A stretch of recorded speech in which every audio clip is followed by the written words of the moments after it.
सलाम अस्सलामु अलैकुम व रहमतुल्लाहि व बरकातुहू। समस्त प्रशंसा से महान रब्बुल आलमीनेर दरबारे निवेदित, जिनि मानव जातिर कल्याणार्थे 114 खाना सूरा समृद्ध कुराने आजिमे नाजिल करेছেন। समस्त गाछपालाके यदि कलम रूपे व्यवहार करा হয়, समस्त नद नदीके यदि काली रूपे व्यवहार करा হয়, सप्तम आसमान सप्तम जमीन के यदि खाता रूपे व्यवहार करा হয়, तबुओ से महान आल्लाह ताबारक व ताआलार प्रशंसा करे लिखे शेष करा जायनि एवं कियामत पर्यन्त करा जाबे ना। अतएव आसुन आमरा एमन एक वाक्ये आल्लाह ताबारक व ताआलार प्रशंसा करी जे वाक्येर द्वाराते आल्लाह ताबारक व ताआलार प्रशंसा करा हये जाय। आसुन एकबार आमरा कुरानेर परिपूर्ण भाषाय बोली आलহামদুলিল্লাহি रब्बिल आलामीन। আলহামদুলিল্লাহি রব্বিল আলামিন। तारे पड़ी पड़ी मामिना लाल मरूर दुलाल आकाए नामदार मदानीर ताजदार जनाबे मुहम्मद रसूलुल्लाह सल्लल्लाहु ताआला अलैहि वसल्लमेर दरबारे एकबार उच्च स्वरे भक्ति भरे प्राण खुले दासत्वेर परिचय दिए एकबार दुरूद शरीफ पाठ करी। अल्लाहुम्मा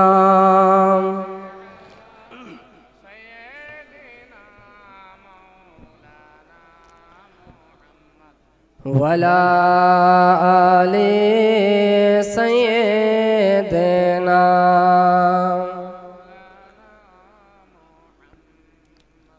सल्लल्लाहु ताआला अलैहि वसल्लम। मुअज्जज मोहतरम सामिन इकराम, खुतबारी पढ़ी पढ़ी सत्य सनातन धर्म ग्रंथ पवित्र कलामुल्लाह होते आयते करीमा तेलावत करेছি। महान अल्लाह तबारक व ताआला पवित्र कुरानेर मধ্যে বলছেন ওয়ামা আতাকুমুর রাসূলু ফাখুযুহু, আমার রাসূল যেটা তোমাদেরকে দিয়েছেন সেটা গ্রহণ করো।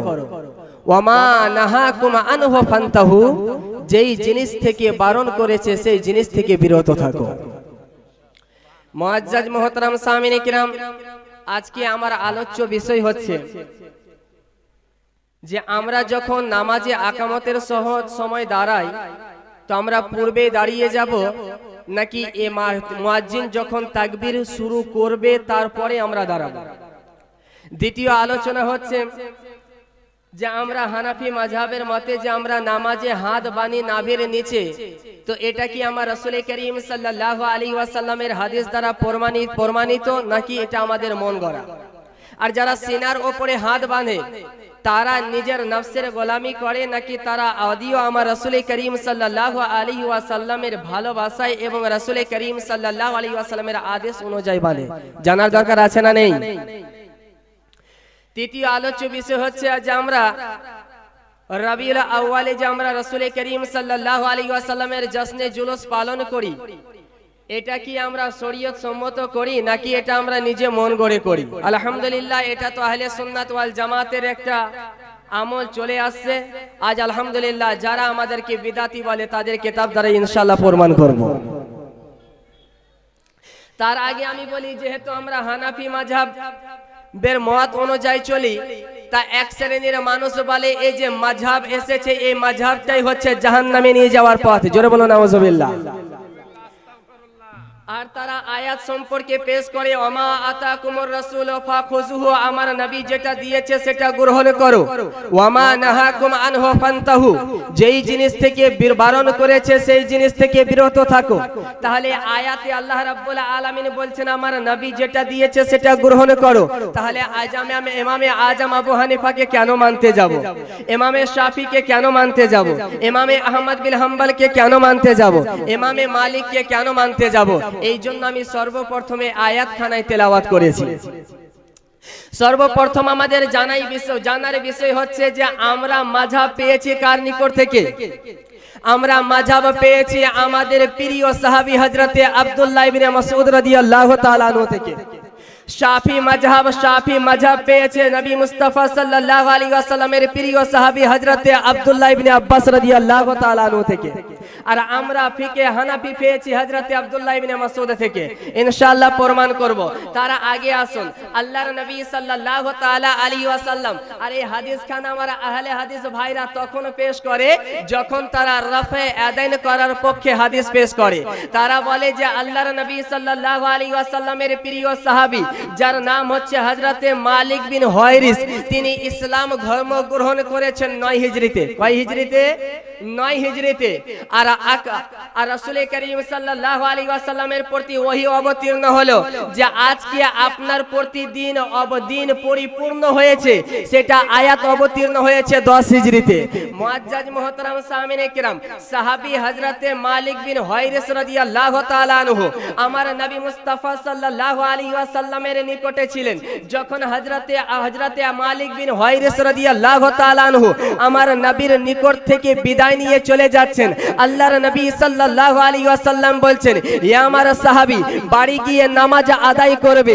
ইয়া রাসূলুল্লাহ, কেমন করে নামাজ আদায় করব? সাল্লু কামা রাআইতুমুনি উসাল্লি, তোমরা নামাজ আদায় করবে যেই মতো নামাজ আমাকে আদায় করতে দেখেছো। মহব্বতে বলেন না সুবহানাল্লাহ। তাহলে মুআজ্জাজ মুহতারাম সামিনে কিরাম, নবী করিম সাল্লাল্লাহু তাআলা আলাইহি ওয়াসাল্লাম নামাজে হাত কোথায় বেঁধেছেন দেখেছেন কারা? কথা বলেন, সাহাবায়ে কেরাম। তাহলে আমরা আমল করব কাদের মতো? সাহাবায়ে কেরামের মতো, তাই না? আমরা আমল করব সাহাবায়ে কেরামের মতো। এবারে মুয়াজ্জিন যখন আকামাত দিবে আমরা দাঁড়াবো কখন? বুখারী শরীফের 637 নম্বর হাদিসের মধ্যে লিপিবদ্ধ, ওয়া নবী কাতাদা রাদিয়াল্লাহু আনহু قال, হযরতে আবু কাতাদা রাদিয়াল্লাহু তাআলা আনহু হতে বর্ণিত, ওয়ান আবিহি, তিনি তিনার বাবার সূত্রে বর্ণনা করেন। তিনি বলেন, قال রাসূলুল্লাহ সাল্লাল্লাহু আলাইহি ওয়াসাল্লাম, ইজা উকিমাতিস সালাতু, আল্লাহর নবী সাল্লাল্লাহু আলাইহি ওয়াসাল্লাম বলেন, যখন তোমরা নামাজে দাঁড়াবে, ইজা উকিমাতিস সালাতু, যখন আকামাত শুরু করবে, ফালা তাকুমু, তোমরা দাঁড়াবে না, হাত্তা তারাউনি, যতক্ষণ পর্যন্ত তোমরা আমাকে না দেখে নিয়েছো। মহব্বতে বলেন না সুবহানাল্লাহ। আল্লাহর নবী সাল্লাল্লাহু আলাইহি ওয়াসাল্লাম বলছেন, হে আমার সাহাবীরা, আমি যতক্ষণ পর্যন্ত আমাকে তোমরা দেখে না নিবে ততক্ষণ পর্যন্ত আকামতের জন্য দাঁড়াবে না। এবার প্রশ্ন হলো, আল্লাহর নবী কোথায় থাকতেন যে আল্লাহর নবীকে দেখবে সাহাবী তারপর দাঁড়াবে? প্রশ্ন আছে কি আছে না? আল্লাহর নবী সাল্লাল্লাহু তাআলা আলাইহি ওয়াসাল্লাম হুজরা শরীফে থাকতেন। মুয়াজ্জিন হযরতে বেলাল যখন আকামত দিতেন, হযরতে বেলাল রাদিয়াল্লাহু তাআলা আনহুর আওয়াজ শুনে আল্লাহর নবী সাল্লাল্লাহু আলাইহি ওয়াসাল্লাম হুজরা শরীফ থেকে বেরিয়ে আসতেন। মুয়াজ্জিন কোন শব্দ যখন বলতেন, আল্লাহর নবী সাল্লাল্লাহু আলাইহি ওয়াসাল্লাম তিনার মুসাল্লাতে দাঁড়াতেন। জানার দরকার আছে না নেই?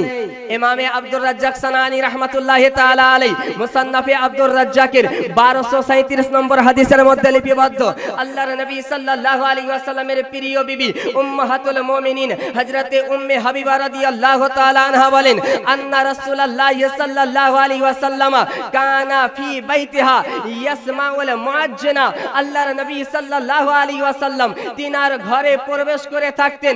যখন হযরতে বেলাল মুআজ্জিনের আওয়াজ আল্লাহর নবী সাল্লাল্লাহু আলাইহি ওয়াসাল্লাম শুনতে পেতেন, নাহাদা রাসূলুল্লাহ সাল্লাল্লাহু আলাইহি ওয়াসাল্লাম ইলা সালাতি, আল্লাহর নবী সাল্লাল্লাহু আলাইহি ওয়াসাল্লাম যখন আপনার মুসাল্লাতে দাঁড়াতেন, মুয়াজ্জিন বলতেন, হাইয়া আলাস সালাহ। মুআজ্জাজ মুহতারাম সামিনে কিরাম, একদল লোক বলে যে হাইয়া আলাস সালাহ বললে দাঁড়াতে হবে, এটা ফিকহের কিতাবে রয়েছে, হাদিসের কিতাবে নেই। আমি বলতে চাই, যদি আপনার নজরে হাদিস না থাকে, ইমামে বুখারীর ওস্তাদ ইমামে আব্দুর রাজ্জাক সানানী রাহমাতুল্লাহি তাআলা আলাইহির মুসান্নাফে আব্দুর রাজ্জাকের মুতালা শুরু করে দাও। মুআজ্জাজ মুহতারাম সামিনে কিরাম, তাহলে আমরা এই দুই হাদিস থেকে স্পষ্ট ভাবে জানতে পারলাম যে আল্লাহর নবী সাল্লাল্লাহু আলাইহি ওয়াসাল্লাম হাইয়া আলাস সালাহ বলতেন। মুয়াজ্জিন হযরতে বেলাল রাদিয়াল্লাহু তাআলা আনহু হাইয়া আলাস সালাহ বলতেন। আল্লাহর নবী তো সাল্লাল্লাহু আলাইহি ওয়াসাল্লাম মুসাল্লাতে এসে দাঁড়াতেন, সমস্ত সাহাবায়ে কেরাম দাঁড়িয়ে যেতেন। আর এটা হতেই পারে না যে আল্লাহর নবী সাল্লাল্লাহু আলাইহি ওয়াসাল্লাম মুসাল্লাতে দাঁড়াবে আর সাহাবী আমার নবীর ইত্তেবা করার জন্য দাঁড়াবে না। হতেই পারে না, কারণ তিনারা সাহাবী ছিলেন, কোন ওয়াহাবী ছিলেন না। মুআজ্জাজ মুহতারাম সামিনে কিরাম, এবারে আসুন আমরা হানাফি মাযহাব কোথায় থেকে পেলাম? ইমামে বুখারীর ওস্তাদ আলী ইবনুল মাদানী। নাম কি? আলী ইবনুল মাদানী যারা আসমা ওর রিজাল সম্পর্কে অবগত, ইমামে জাহাবি রাহমাতুল্লাহি তাআলা আলাইহির নাম শুনেছেন। যেই ইমামে জাহাবি রাহমাতুল্লাহি তাআলা আলাইহির কিতাব না পড়লে আপনার তাখাসসুস ফিল হাদিস করা যায় না। যেই ইমামে জাহাবি রাহিমাহুল্লাহ আলাইহির কিতাব না পড়লে বুখারী বোঝা যায় না। সেই ইমামে বুখারী রাহিমাহুল্লাহ আলাইহি যিনারা হাফিজুল হাদিস, হাফিজুল হাদিস কাকে বলা হয়? যিনারা 4 লক্ষ হাদিস সহিহ সনদ মাতান সমস্ত জরহা তাদিল সম্পর্কে অবগত, 4 লক্ষ হাদিস মুখস্থ জানতেন, তাদেরকে বলা হয় হাফিজুল হাদিস। ওই হাফিজুল হাদিস যতগুলো মুহাদ্দিসিনে কিরাম হাফিজুল হাদিস রয়েছেন, তিনাদের একটা লিস্ট বানিয়েছেন, আর সেই কিতাবের নাম হচ্ছে তাজকিরাতুল হুফাজ। সেই তাজকিরাতুল হুফাজের মধ্যে হযরতে ইমামে বুখারী রাহমাতুল্লাহি তাআলা আলাইহির জীবনী নিয়ে এসেছেন যে আমি বুখারী আজ পর্যন্ত কোন মাদ্রাস, কোন ওস্তাদের কাছে, কোন মুহাদ্দিসের কাছে গিয়ে নিজের মাথা নত করিনি। আমার ইলমের কারণে আমি যেখানে গিয়েছি ইলমি আলোচনা করেছি, যেখানে গিয়েছি ইলমি বক্তব্য করেছি। কিন্তু যখন আমার ওস্তাদ আলী ইবনুল মাদানী রাহিমাহুল্লাহ আলাইহির সান্নিধ্যে গিয়েছি, তিনার মাজলিসে গিয়েছি, তো আমি নিজেকে মক্তবের ছাত্র মনে করেছি। মহব্বতে বলেন না সুবহানাল্লাহ। তো যেই ইমামে বুখারী রাহমাতুল্লাহি তাআলা আলাইহি সারা বিশ্বে যায়, সিনা গর্ব করে হাদিস নিয়ে আলোচনা করে, আর জিনার নিকটে গিয়ে মাথা নত করে, তিনার নাম আলী ইবনুল মাদানী। আচ্ছা বলেন তো, আলী ইবনুল মাদানী ছোট ইমাম না বড় ইমাম? তিনি কি হাদিস জানতেন না? কথা বলেন, তিনি হাদিস জানতেন কি জানতেন না? হাদিস বুঝতেন কি বুঝতেন না?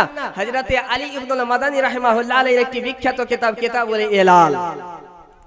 সেই কিতাবুল ইলালের মধ্যে বলছেন যে আল্লাহর নবী সাল্লাল্লাহু তাআলা আলাইহি ওয়াসাল্লামের ওয়াফাতের পরে সাহাবায়ে কেরাম যখন আপনার সাহাবায়ে কেরামের সম্পর্কে সাহাবায়ে কেরাম যখন কোন সমস্যার সমাধান নিতে যেতেন, যখন কোন মাসলা জিজ্ঞাসা করতেন, তো নিজে মুজতাহিদ সেজে মাসলা বলে দিতেন না। যেই মতো আজকে আহলে হাদিস ভাইরা আমার একটা ছোট মোবাইলে আপনার পিডিএফ ডাউনলোড করে মাসলা পড়ে আলিমদেরকে চ্যালেঞ্জ ছুড়ে দেয়, তারা নিজে নিজে মুজতাহিদ হয়ে মাসলা সম্পর্কে অবগত হয়ে যায়, তাই না? কিন্তু আল্লাহ রাসূল সাল্লাল্লাহু আলাইহি ওয়াসাল্লামের সাহাবাগণ কখনো নিজে মুজতাহিদ সেজে তিনারা কি করতেন? ফতোয়া দিতেন না। আলী ইবনুল মাদানী রাহিমাহুল্লাহ আলাইহি নিয়ে এসে বক্তব্য দিচ্ছেন যে 4 জন সাহাবী, আর এক বর্ণনায় রয়েছে 3 জন সাহাবায়ে কেরামের, সমস্ত সাহাবায়ে কেরামের মাসলা ফলো করতেন। মহব্বতে বলেন সুবহানাল্লাহ। মাকমান ভাই একটু আওয়াজটা খিঁচছে, একটু আওয়াজটা একটু ভালো করবেন। মুআজ্জাজ মুহতারাম সামিনে কিরাম, তাহলে আমরা জানতে পারলাম সমস্ত সাহাবায়ে কেরাম ফতোয়া দিতেন না। 3 জন সাহাবায়ে কেরামের ফলো করতেন, 3 জন সাহাবায়ে কেরামকে ফলো করতেন। তাদের নাম কি? হযরতে আব্দুল্লাহ ইবনে মাসউদ, হযরতে আব্দুল্লাহ ইবনে আব্বাস রাদিয়াল্লাহু তাআলা আনহু, হযরতে যায়েদ বিন হারেসা রাদিয়াল্লাহু তাআলা আনহু। মহব্বতে বলেন সুবহানাল্লাহ। ফিকে হানাফি এসেছে কোথায় থেকে? হযরতে আব্দুল্লাহ ইবনে মাসউদ রাদিয়াল্লাহু তাআলা আনহুর পরে ফিকে হানাফির সূচনা করেছেন হযরতে আলী শেরে খোদা মাওলা আলী। হযরতে আলী শেরে খোদা মাওলা আলীর পরে ফিকে হানাফির সূচনা করেছেন হযরতে হাম্মাদ রাহিমাহুল্লাহ আলাইহি। হযরতে হাম্মাদের পরে ফিকে হানাফির সূচনা করেছেন হযরতে আলকামা রাদিয়াল্লাহু তাআলা আনহু। হযরতে আলকামার পরে হযরতে হাম্মাদ, হযরতে হাম্মাদের পরে হযরতে ইব্রাহিম নাখি, আর হযরতে ইব্রাহিম নাখির পরে হযরতে ইমাম আজম আবু হানিফা রাহমাহুল্লাহ আলাইহি। মুআজ্জাজ মুহতারাম সামিনে কিরাম, তাহলে ইমামে আজম আবু হানিফার ওস্তাদ হযরতে ইব্রাহিম নাখি, হযরতে ইব্রাহিম নাখির ওস্তাদ হযরতে হাম্মাদ, হযরতে হাম্মাদের ওস্তাদ হযরতে আলকামা, হযরতে আলকামার ওস্তাদ হযরতে আলী শেরে খোদা মাওলা আলী, হযরতে আলী শেরে খোদা মাওলা আলীর ওস্তাদ হযরতে আব্দুল্লাহ ইবনে মাসউদ রাদিয়াল্লাহু তাআলা আনহু।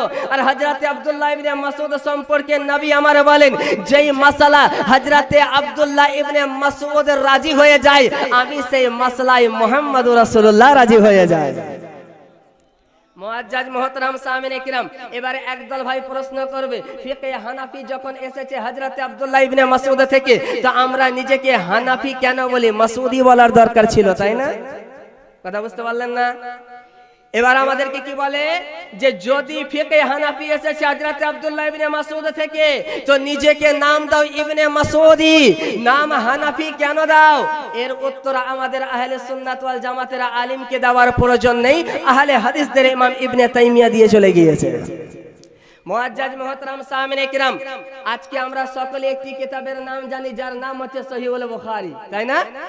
সহিহুল বুখারী, বুখারী কার নাম? যে ইমামে বুখারী কিতাবখানা লিখেছে তার নাম, তাই না? সহিহুল বুখারী এর অর্থ হচ্ছে বুখারীর সহিহ, তাই না? কিতাবের নাম হচ্ছে সহিহ। আসলে মূলত সহিহ বুখারীর পুরো নাম হচ্ছে আজ-জামিউস সহিহুল মুসনাদুল মুখতাসারু মিন উমুরি রাসূলিল্লাহ সাল্লাল্লাহু আলাইহি ওয়াসাল্লাম ওয়া মিন উমুরিহি ওয়া সুনানিহি ওয়া আয়ামিহি। এটা হচ্ছে বুখারী শরীফের পুরো নাম। তো সহিহুল বুখারী, বুখারীর সহিহ। আচ্ছা বলেন তো ওই কিতাবে যে হাদিসগুলো রয়েছে এটা আমার রাসূলের হাদিস নাকি বুখারীর হাদিস? কথা বলেন, আমার নবীর হাদিস না? তো নাম দেওয়া ছিল সহিহুর রাসূল ইয়া সহিহুল নবী, নবী মুস্তাফার সহিহ। নাম দেওয়া কেন হলো সহিহুল বুখারী? এবারে আমি যদি বলি আমরা হানাফি, এতে যদি আপত্তি আপনার হয়, আপনি তো বুখারী বুখারী বলেন, আপনার কাছে আমার প্রশ্ন হলো আপনি কি বুখারী শরীফের সমস্ত কথাবার্তা ইমামে বুখারীর মানেন নাকি আমার নবীর মানেন? যদি আমার নবীর মানেন তাহলে আজকের পর বলবেন সহিহুল লিল মুহাম্মাদিন, সহিহুল লিল মুহাম্মাদিন, মুহাম্মাদের সহিহ, বুখারীর সহিহ না। তো ইবনে তাইমিয়া বলে মূলত বুখারী সহিহ বুখারী এই জন্য বলা হয় যে ইমামে বুখারী রাহিমাহুল্লাহ আলাইহির কথা সেখানে নয়, সেখানে হাদিস তো আমার নবী মুস্তাফার।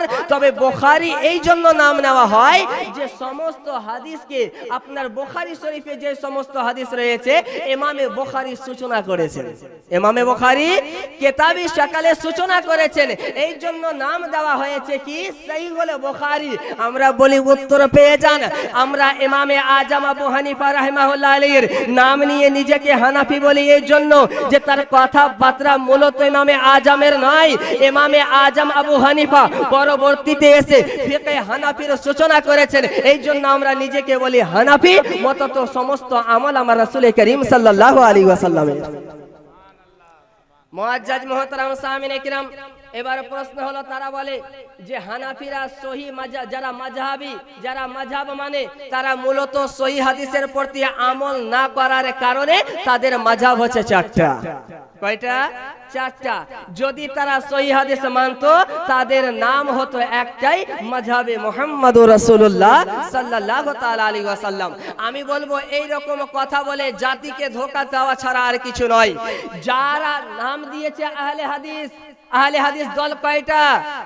খুব তো ইন্টারনেটে হাদিসের রাসূলকে সার্চ করেন আর হাদিসের রাসূল নিয়ে গবেষণা করেন। আরে যেই নাম দিয়েছেন আহলে হাদিস, মারেন ইউটিউবে আপনার গুগলে সার্চ, এই আহলে হাদিস দল কয়টা? আহলে হাদিসের মধ্যে দল হচ্ছে 19টা। কয়টা? আহলে হাদিসের মধ্যে দল হচ্ছে 19টা। লিখেছে কে? যাকে বাংলাদেশের আজকে বর্তমানে যারা সবাই তাকে ফলো করে, তাই কে? আসাদুল্লাহ গালিব। কে? আসাদুল্লাহ গালিব আহলে হাদিসদের লিডার। সে বাংলাদেশে যার কথাতে আব্দুর রাজ্জাক বিন ইউসুফ চলে, যার কথাতে ডক্টর মুজাফফর বিন মুহসিন চলে, আর যার কথাতে উঠা বসা করে আপনার ভারতের ব্রাদার রাহুল, যার নাম হচ্ছে ডক্টর আসাদুল্লাহ গালিব। আসাদুল্লাহ গালিব তার বইয়ে লিখেছে যে আহলে হাদিস দল হচ্ছে কয়টা? 19টা। নামাজে হাত বানা নিয়ে যার মাযহাব হচ্ছে 6টা। দেখবেন কিছু আহলে হাদিস নামাজে হাত বানে এখানে, এইভাবে বাঁধে না? কথা বলেন। আবার কিছু আহলে হাদিসকে দেখবেন হাত বানে এখানে কিন্তু বুকের উপরে রাখে, মানে কি মানে না? তাহলে মাযহাব কয়টা হলো? 2টা। একটা এখানে আর একটা এখানে। একটা হাত বাঁধবে এখানে আর একটা হাত বাঁধবে পেটের উপরে। বুঝতে পারলেন? কয়টা মাযহাব হলো? 4টা মাযহাব হয়ে গেল। তো যারা 4টা মাযহাব আমরা ফলো করি তো আমাদেরকে বলা হয় আমরা সহিহ হাদিসের প্রতি আমল করি না। এবার তাদেরকে বলেন আহলে হাদিস এখানে হাত বানে, এটা যদি সহিহ হয় তাহলে এটা জাল, আর এটা যদি সহিহ হয় তাহলে এটা জাল। তো আগে নিজের মধ্যে ফয়সালা করো, তারপরে হানাফি আর শাফির ফতোয়া নিয়ে আমাদের কাছে আসো। কথা কি বুঝাতে পারলাম না?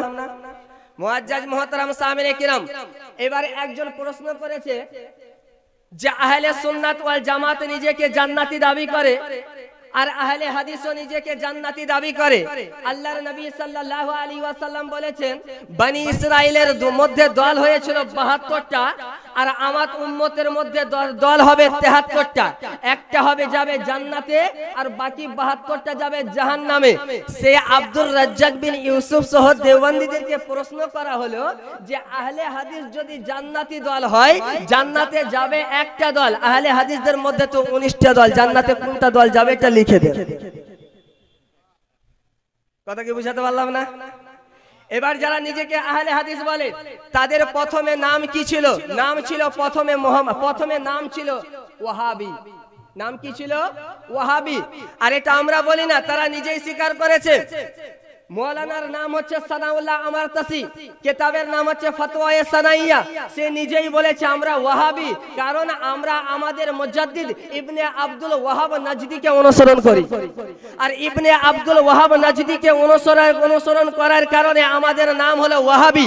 তারপরে আপনার হোসেন আহমদ বাটালবি কিতাব লিখেছেন ইসাতুস সুন্নাহ, তারা তখন যে নাম দিয়েছে আমরা ওয়াহাবি নয়, আমাদের নাম হলো মুহাম্মাদি। ওয়াহাবি নাম ছিল, পরবর্তীতে নাম হলো কি? মুহাম্মাদি। এবার মুহাম্মাদি নাম চলতে চলতে আবার একটা দল আসলো, আবার নাম দিল ওয়াহাবি। এবার ইংরেজদের জামানা যখন আসলো, হোসেন আহমদ বাটালবি ইংরেজ সরকারকে দরখাস্ত দিল যে আমরা যখন নিজেকে ওয়াহাবি বলি আমাদেরকে জেলে নিয়ে চলে যায়, আজকের পর আমাদেরকে ওয়াহাবি নাম দিয়ে দিয়ে আমাদের নাম দেন আহলুল হাদিস। আমাদের নাম দেন আহলুল হাদিস। লিখেছেন কে? আপনার একটি বিখ্যাত কিতাব ফতওয়ায়ে উলামায়ে আহলে হাদিস, আর একটি কিতাব ফতওয়ায়ে আহলে হাদিস লিখেছে আব্দুল্লাহ রোপরি।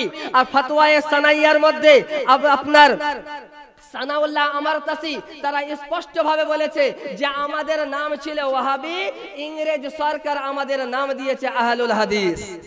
নাম কি দিয়েছে? তো নাম কয়টা পরিবর্তন হলো? প্রথমে ছিল মুহাম্মাদি, হয়ে গেল ওয়াহাবি, হয়ে গেল এখন আহলুল হাদিস। আচ্ছা বলেন তো, আমরা শুরু থেকে যারা অনেক বয়স্ক হয়ে গিয়েছেন তারা বলেন আমাদের নাম আগে কি ছিল? আহলে সুন্নাত ওয়াল জামাত। কোন দিন কেউ পরিবর্তন করেছে যে আমরা আহলে সুন্নাত ওয়াল জামাত না? কথা বলেন। আমাদের নাম শুরু থেকে এখনো পর্যন্ত চলে আসছে, কিয়ামত পর্যন্ত একই নাম আসবে। আসবে না কেন? আল্লাহর নবী সাল্লাল্লাহু তাআলা আলাইহি ওয়াসাল্লামের প্রিয় সাহাবী হযরতে আব্দুল্লাহ ইবনে আব্বাস রাদিয়াল্লাহু তাআলা আনহু একটি আয়াতের ব্যাখ্যা করছেন। আল্লাহ রাব্বুল আলামিন বলে, কিয়ামতের মাঠে আমার কিছু বান্দার চেহারা হবে উজ্জ্বল নক্ষত্রের মতো, আর কিছু বান্দার চেহারা হবে আপনার কয়লার মতো কালো। সাহাবী হযরতে আব্দুল্লাহ ইবনে আব্বাস বলেন, যাদের চেহারা হবে কালো আল কাতরার মতো, যাদের চেহারা হবে আপনার কালো, তারা হুম আহলুল বিদআ, তারা আহলে বিদাতি। আর যাদের চেহারা হবে উজ্জ্বল নক্ষত্রের মতো, হুম আহলুস সুন্নাত ওয়াল জামাআ, তারাই হচ্ছে আহলে সুন্নাত ওয়াল জামাআ। তো আমরা আহলে সুন্নাত ওয়াল জামাত বলি, নিজেকে আহলে সুন্নাত ওয়াল জামাত বলি। এই দল একমাত্র প্রিয় সাহাবী হযরতে আব্দুল্লাহ ইবনে আব্বাস রাদিয়াল্লাহু তাআলা আনহু দিয়েছেন। আর সাহাবীয়ে রাসূল তারা কি নিজের মন গড়া কথা বলতেন? কথা বলেন। আমার নবী যে দলের নাম বলে দিয়ে গিয়েছেন সেই দলের নামই হচ্ছে আহলে সুন্নাত ওয়াল জামাত।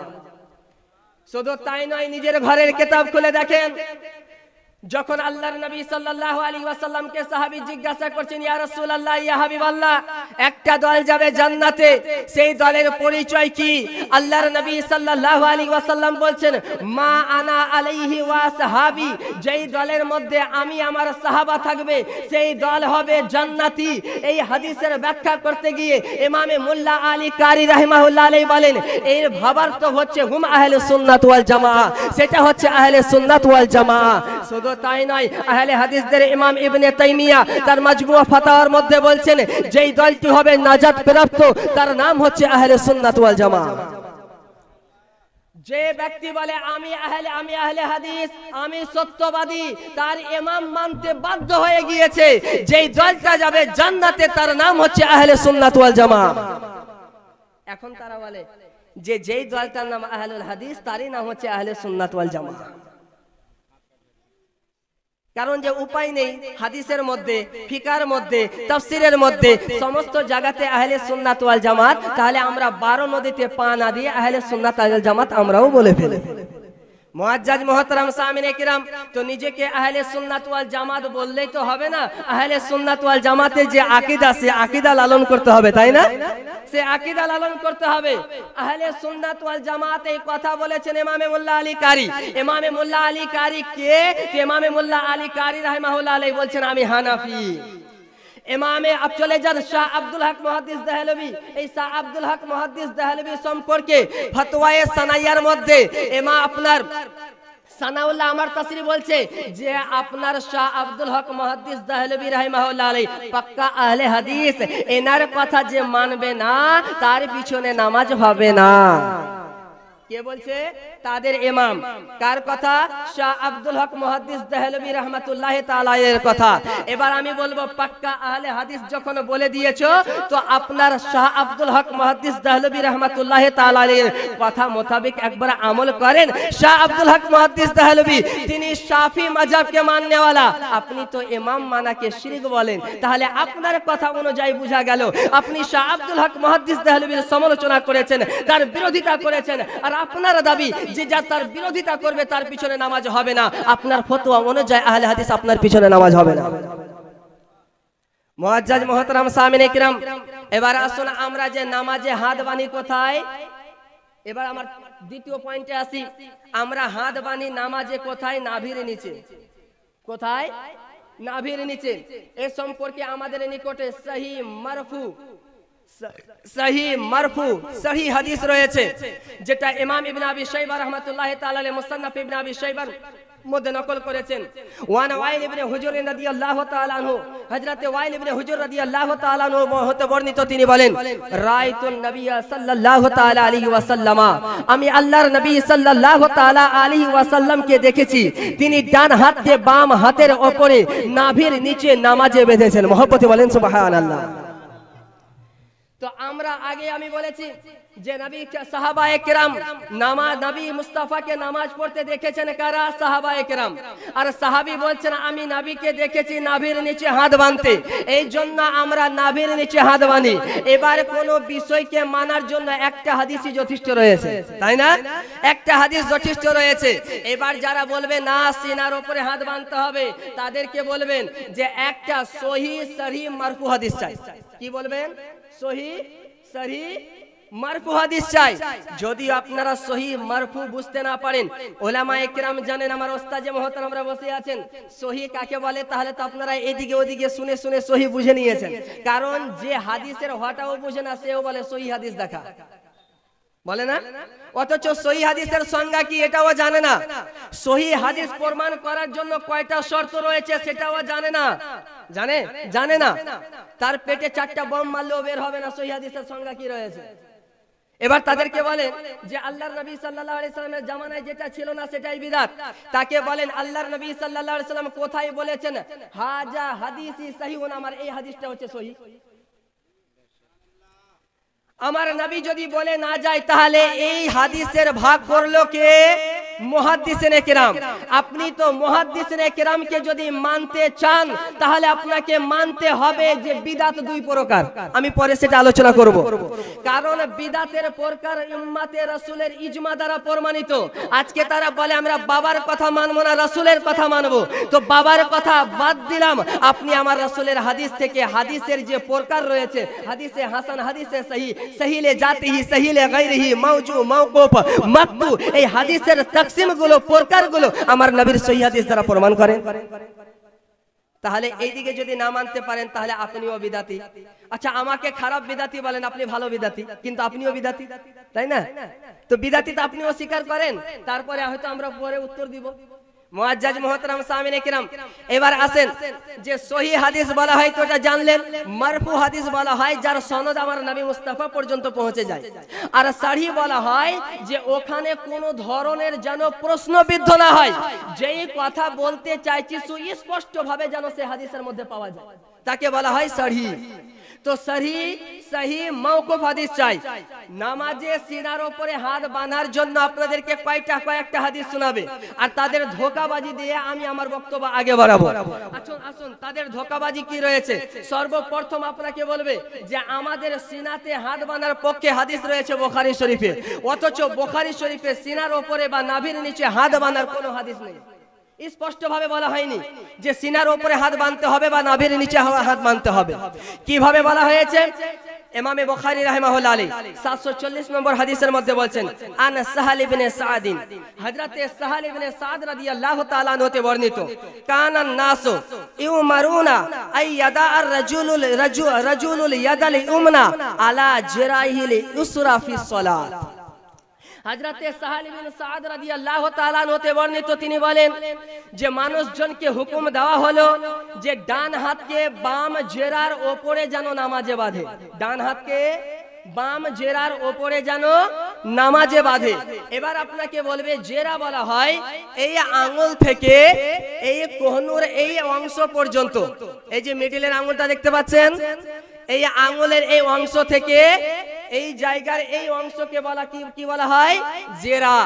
তো এবার তারা ধোঁকা দিতে চায় যে ডান হাতকে আপনার এখান থেকে নিয়ে এখানে পর্যন্ত যদি রাখা হয়, এবার হাত রাখেন অটোমেটিক সিনার উপরে হাত চলে আসবে। তারা এইভাবে দেখাবে। দেখায় কি দেখায় না? মোবাইলে চেক করবেন। আচ্ছা আমি একটু দাঁড়িয়ে আপনাদেরকে দেখাই। তার কথা অনুযায়ী যদি আপনার এই অংশকে এই অংশের উপরে রাখি আর যদি এখানে দিই, এবার হাতটা ছেড়ে দেন, তো হাত তো আসে কোথায়? ছেড়ে দেন। সিনার উপরে হাত কি হলো? কথা বলেন। সিনার উপরে হাত হলো। এবার সিনাতে হাত দিলে আমাকে কি করতে হবে? জোর করে এখানে নিয়ে আসতে হবে। হবে কি হবে না? এখানে জোর করার কোনো কথা বলা হয়নি। তারাও বলে হাত ছেড়ে দেন, হাত ছাড়লে আমাদের হাত চলে আসে ঠিক নাভির নিচে। কথা কি বুঝাতে পারি না? কথা বুঝতে পারছেন কিনা? তাহলে এই জায়গাতে হাত চলে আসলো, তাহলে তারা জাতিকে ধোঁকা দিল কি দিল না? এই হাদিস থেকে সিনার উপরে হাত বাঁধা কিলিয়ে কাঁঠাল পাকা করা। মুআজ্জাজ মুহতারাম সামিনে কিরাম, এইবার আপনাকে দুইটা এখানে ধোঁকা দিল। যেই ধোঁকাটা আমি আপনাদের সামনে আপনাকে বলতে চাই, সেই ধোঁকাটা তারা বলেই না। আল্লাহর নবী বলেছেন কি যে ডান হাতকে বাম জেরার উপরে, তাই না? এই অংশ থেকে এই অংশকে বলা হয় জেরা, এই হাতের এই অংশকে বলা হয় জেরা। যদি আমরা এখানে থেকে এখানে বাঁধি তাহলে জেরার উপরে জেরা বাঁধা হলো, তাই না? আল্লাহর নবী কিন্তু এটা বলেনি ডান জেরাকে বাম জেরার উপরে বাঁধবে। কি বলেছেন? ডান হাতকে বাম জেরার উপরে বাঁধবে। তাহলে বোঝা গেল হাত আলাদা, জেরা আলাদা। এর ব্যাখ্যাটা করবে কে? আজ পর্যন্ত কোন আহলে হাদিস এই ব্যাখ্যা করলো না, কারণ ব্যাখ্যা করলে জানবে জাতির কাছে ধরা খেয়ে যাব।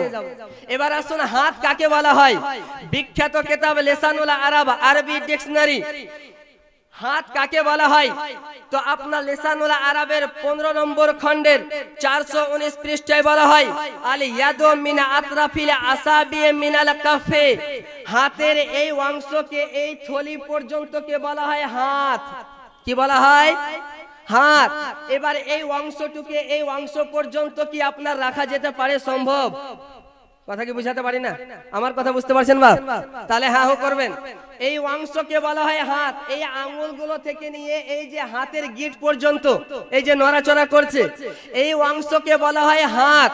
আর আল্লাহর নবী বলছেন ডান হাতকে বাম হাতের জেরার উপরে রাখবে। এখান থেকে এই অংশকে বলা হয় জেরা, আর এটা বলা হয় হাত। তাহলে এতটুকু অংশ কি এতটা পর্যন্ত বাঁধবে? আজ পর্যন্ত কোন আহলে হাদিসকে চ্যালেঞ্জ থাকলে হাত আমল করে দেখান তো, করা যাবে? তো জেরা বলা হয় আপনার এই অংশকে জেরা বলা হয়, এই অংশকে এই অংশকে জেরা বলা হয়। আল্লাহর নবী এটা বললেন না কোথায় বাঁধবে, জেরার উপরে বললেন। এই জায়গা থেকে নিয়ে এই জায়গা পুরোটাই জেরা, এখানে বাঁধবেন না, এখানে না, এখানে। এটা কথা বুখারীতে উল্লেখ নেই, বুখারীতে উল্লেখ নেই। এই জন্য ইমামে বুখারী রাহিমাহুল্লাহ সহিহ বুখারীর যিনি ব্যাখ্যা গ্রন্থ লিখেছেন ইমাম ইবনে হাজার আসকালানি রাহিমাহুল্লাহ আলাইহি। তিনি বলছেন, ইমাম ইবনে হাজার আসকালানি রাহিমাহুল্লাহ আলাইহি বলেন, আবহামু মাউজিআহু মিনাজ জিরা, জিরা কোন জায়গায় এটা রয়েছে কি ওয়া নির্দিষ্টভাবে নির্দিষ্ট করা হয়নি। নির্দিষ্ট করা কোথায় রয়েছে? সুনানে আবু দাউদের হাদিস। মহব্বতে বলেন সুবহানাল্লাহ। সুনানে আবু দাউদে রয়েছে কি? সুনানে আবু দাউদে রয়েছে ইমামে দাউদ রাহমাতুল্লাহ তাআলা আলাইহি সুনানে দাউদের 727 নম্বর হাদিসের মধ্যে উল্লেখ করেছেন, সুম্মা ওয়াদাআ ইয়াদাহুল ইউমনা আলা জাহরি কাফিহুল ইউসরা ওয়া রুসকে ওয়া সাইদ। ফির আল্লাহর নবী ডান হাতকে বাম হাতের বাহুর উপরে রাখলেন। মহব্বতে বলেন না সুবহানাল্লাহ। এবার ডান হাতকে যদি বাহুর উপরে রাখি, হাতটা ছাড়েন তো সিনার উপরে আসে নাকি নাভির নিচে যায়? তো তারা যেই হাদিস থেকে সিনার উপরে হাত বানে, সেই হাদিস থেকে প্রমাণ হয় নাভির নিচে, কিন্তু ধোঁকাবাজকে বুঝাবে কে? কথা বুঝতে পারলেন না? আর এখানে তারা বলে সিনার উপরে, অথচ এই হাদিসে আলা সাদরিহি কোনো শব্দই নেই। সাদর মানে সিনা, সিনাতে বাঁধতে হবে এই শব্দই নেই। যেহেতু শব্দই নেই, তাহলে নিজে নিজে মুজতাহিদ ভাবলে কেমন করে? ইমামে বুখারীর ইমামে আজম আবু হানিফা যদি আমরা তাকলিদ করি, আমরা হয় মুশরিক। আর আপনার আব্দুর রাজ্জাক বিন ইউসুফের মতো, আপনার আসাদুল্লাহ গালিবের মতো মাওলানার তাকলিদ করবে, আপনি হবে সহিহ সুন্নাহ আমল করনে वाला। ফাজলামুর জায়গা পান না। মুআজ্জাজ মুহতারাম সামিনে কিরাম, দ্বিতীয় নম্বরে হাদিস তারা পেশ করে, তাদের প্রত্যেকটা জিনিসই হচ্ছে ধোঁকা। সানাউল্লাহ আমার তাসি ফতোয়ায়ে উলামায়ে আহলে হাদিস কিতাবের নাম। তাকে প্রশ্ন করা হলো যে শিয়ারা কিন্তু হাত ছেড়ে নামাজ পড়ে, হাত বেঁধে নামাজ পড়ে না। শিয়ারা বুঝেন তো? তো তারা প্রশ্ন করলো যে শিয়ারা হাত ছেড়ে নামাজ পড়ে, আর তারা বলে যে সিনার উপরে যে হাত বাঁধতে হবে কোরআন দ্বারা দলিল দেন। তো তিনি কোরআন দিয়ে হাত প্রমাণ করতে চাইছে যে সিনার উপরে হাত বাঁধতে হবে। কি? ফসল্লি লিরাব্বিকা ওয়ানহার। হযরতে আলী শেরে খোদা মাওলা আলী ফসল্লি লিরাব্বিকা ওয়ানহার এই হাদিসের ব্যাখ্যা করতে এর তাফসীর করতে করেছেন হযরতে আলী শেরে খোদা মাওলা আলী বলছেন যে তোমরা তোমার প্রতিপালকের জন্য নামাজ পড়ো আর সিনার উপরে হাত বাঁধো, সিনার উপরে হাত বানো। আহলে হাদিসরা যে ইমামকে বেশি প্রাধান্য দিয়ে থাকে, যার কিতাব বেশি ফলো করে, সেই কিতাবের নাম হচ্ছে তাফসীর ইবনে কাসির। তাফসীর ইবনে কাসির, আলহামদুলিল্লাহ সেই কিতাবটা, তাদের এই তাফসীর, আমি যখনই কোন কোরআনের ব্যাখ্যা দেখি সর্বপ্রথম তাফসীর ইবনে কাসির দেখি। আর তাফসীর ইবনে কাসির পড়ে আমি ভাবি যে আহলে হাদিসরা বলে গর্ব করে উনি আমার ইমাম, তো আমি ভাবি যে ওই ইমামের প্রতি নাদানদের আমল নেই কেন? ওই ইমামের প্রতি তাদের আমল নেই কেন? কারণ ইমাম ইবনে কাসির রাহমাতুল্লাহ তাআলা আলাইহি সবচাইতে বেশি ফলো করে আহলে সুন্নাত ওয়াল জামাত। আর ফসল্লি লিরাব্বিকা ওয়ানহার এই আয়াতের ব্যাখ্যা করতে গিয়ে আপনার ইমাম ইবনে কাসির রাহমাতুল্লাহ তাআলা আলাইহি তিনি বলছেন যে ওয়াদউল ইউমনা আলাল ওয়াদউল ইয়াদিল ইউমনা আলাল ইসরা তাহতা নাহারে। এই আয়াতের যারা ব্যাখ্যা করে যে ফসল্লি লিরাব্বিকা ওয়ানহার, যে ডান হাতকে বাম হাতের উপরে রেখে সিনার উপরে বাঁধবে, ইউরওয়া হাজা আন আলিন, আলী রাদিয়াল্লাহু তাআলা আনহু থেকে যে বর্ণনাগুলো পাওয়া যায়, ওয়ালা ইয়াসিহু একটাও সহিহ না। তারা বলে সহিহ হাদিস দ্বারা প্রমাণিত, কারণ তাদের তো দাবি আমরা সহিহ হাদিস মান্য করি, সহিহ হাদিস মানবো, বাকি কোনো হাদিস মানবো না। অথচ তাদের ইমাম বলে যে হযরতে আলী রাদিয়াল্লাহু তাআলা আনহু থেকে যে হাদিস বর্ণনা রয়েছে সেই হাদিস খানা সহিহ না। তো উনি তো আমাদের পক্ষে, আমরাও তো বলি ওই হাদিস খানা সহিহ না। তো ইমাম তাদের রায় দিচ্ছে হানাফিদের, বুঝা গেল ইমাম আমাদের না। তারা জানতেই পারে কোন ইমাম আমাদের সাপোর্ট দেয় না, তো কি করতে হবে? জোর করে ধোকা দিয়ে কোনো না কোনো ইমামকে ফলো করতেই হবে। মুআজ্জাজ মুহতারাম সামিনে কিরাম, তৃতীয় দলিল দিয়ে থাকে সহিহ ইবনে খুজাইমার প্রথম খণ্ড পৃষ্ঠা নম্বর 243 হাদিস নম্বর 479। এখান থেকে একটা হাদিস দিয়ে থাকে, সেই হাদিস খানা হচ্ছে আনা ওয়াইল ইবনে হুজুরিন, হযরতে ওয়াইল ইবনে হুজুর রাদিয়াল্লাহু তাআলা আনহু হতে বর্ণিত।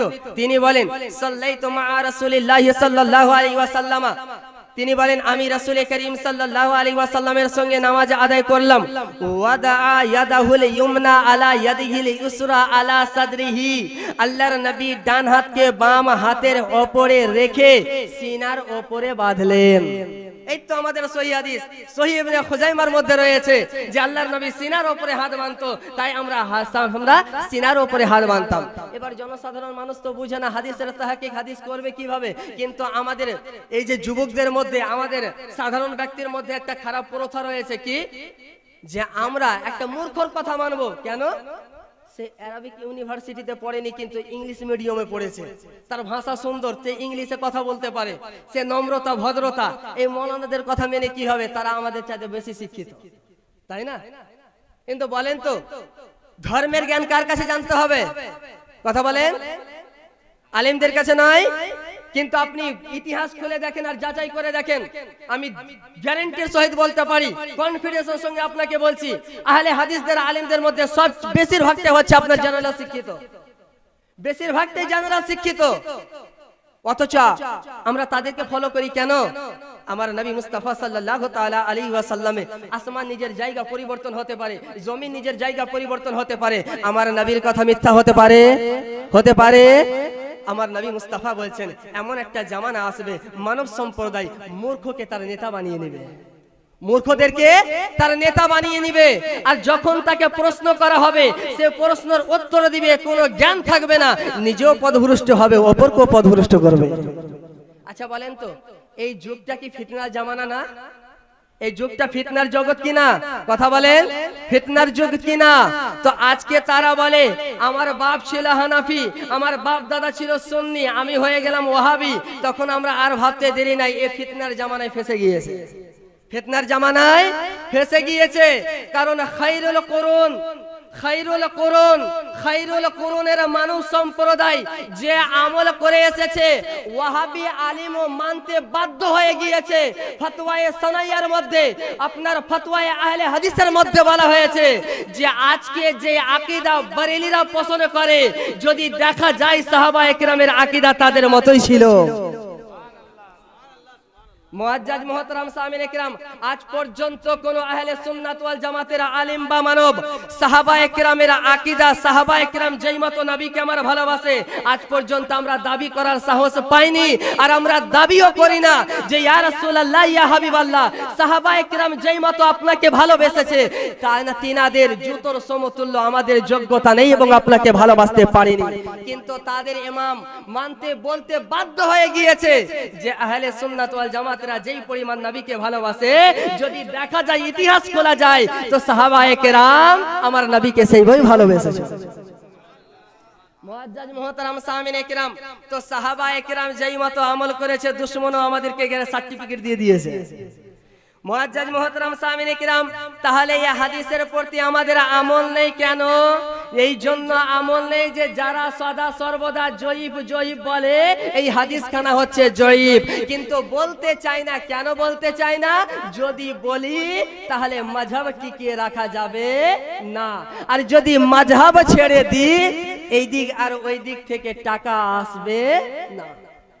মুআজ্জাজ মুহতারাম সামিনে কিরাম, এইবার এই হাদিসে একজন রাবী রয়েছে যার নাম হচ্ছে মুআম্মাল বিন ইসমাইল। মুআম্মাল বিন ইসমাইল, এই রাবী থাকার কারণে এই হাদিস খানা হচ্ছে দুর্বল। এবার যখন আমরা পূর্বসূরি সমস্ত মুহাদ্দিসের কিরামের নাম নিই যে এই হাদিস খানাকে তিনারা জয়ীব বলেছে, তো তারা কিছু তাদিলও পেশ করে, এদিকে ওদিকে বাহানা করে। এই জন্য আমি বলি এই হাদিসকে জয়ীব কারা কারা বলেছে তাদের ঘরানার আলিমের নাম নিলে সমস্যা আছে কি? বলবো? আচ্ছা দেখেন তারা কি বলছে।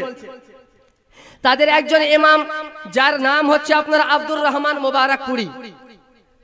ওলামায়ে কেরাম, বিশেষ করে তালিব ইলম ভাইরা আমার খুব গভীর মনোযোগ দিয়ে শুনবে, কারণ ব্যাখ্যা বিশ্লেষণ করার প্রয়োজন আছে, গবেষণা করার প্রয়োজন আছে। নচিত আমরা এই বাতিলদের কাছ থেকে আমরা রক্ষা পাবো না। কেন পাবো না?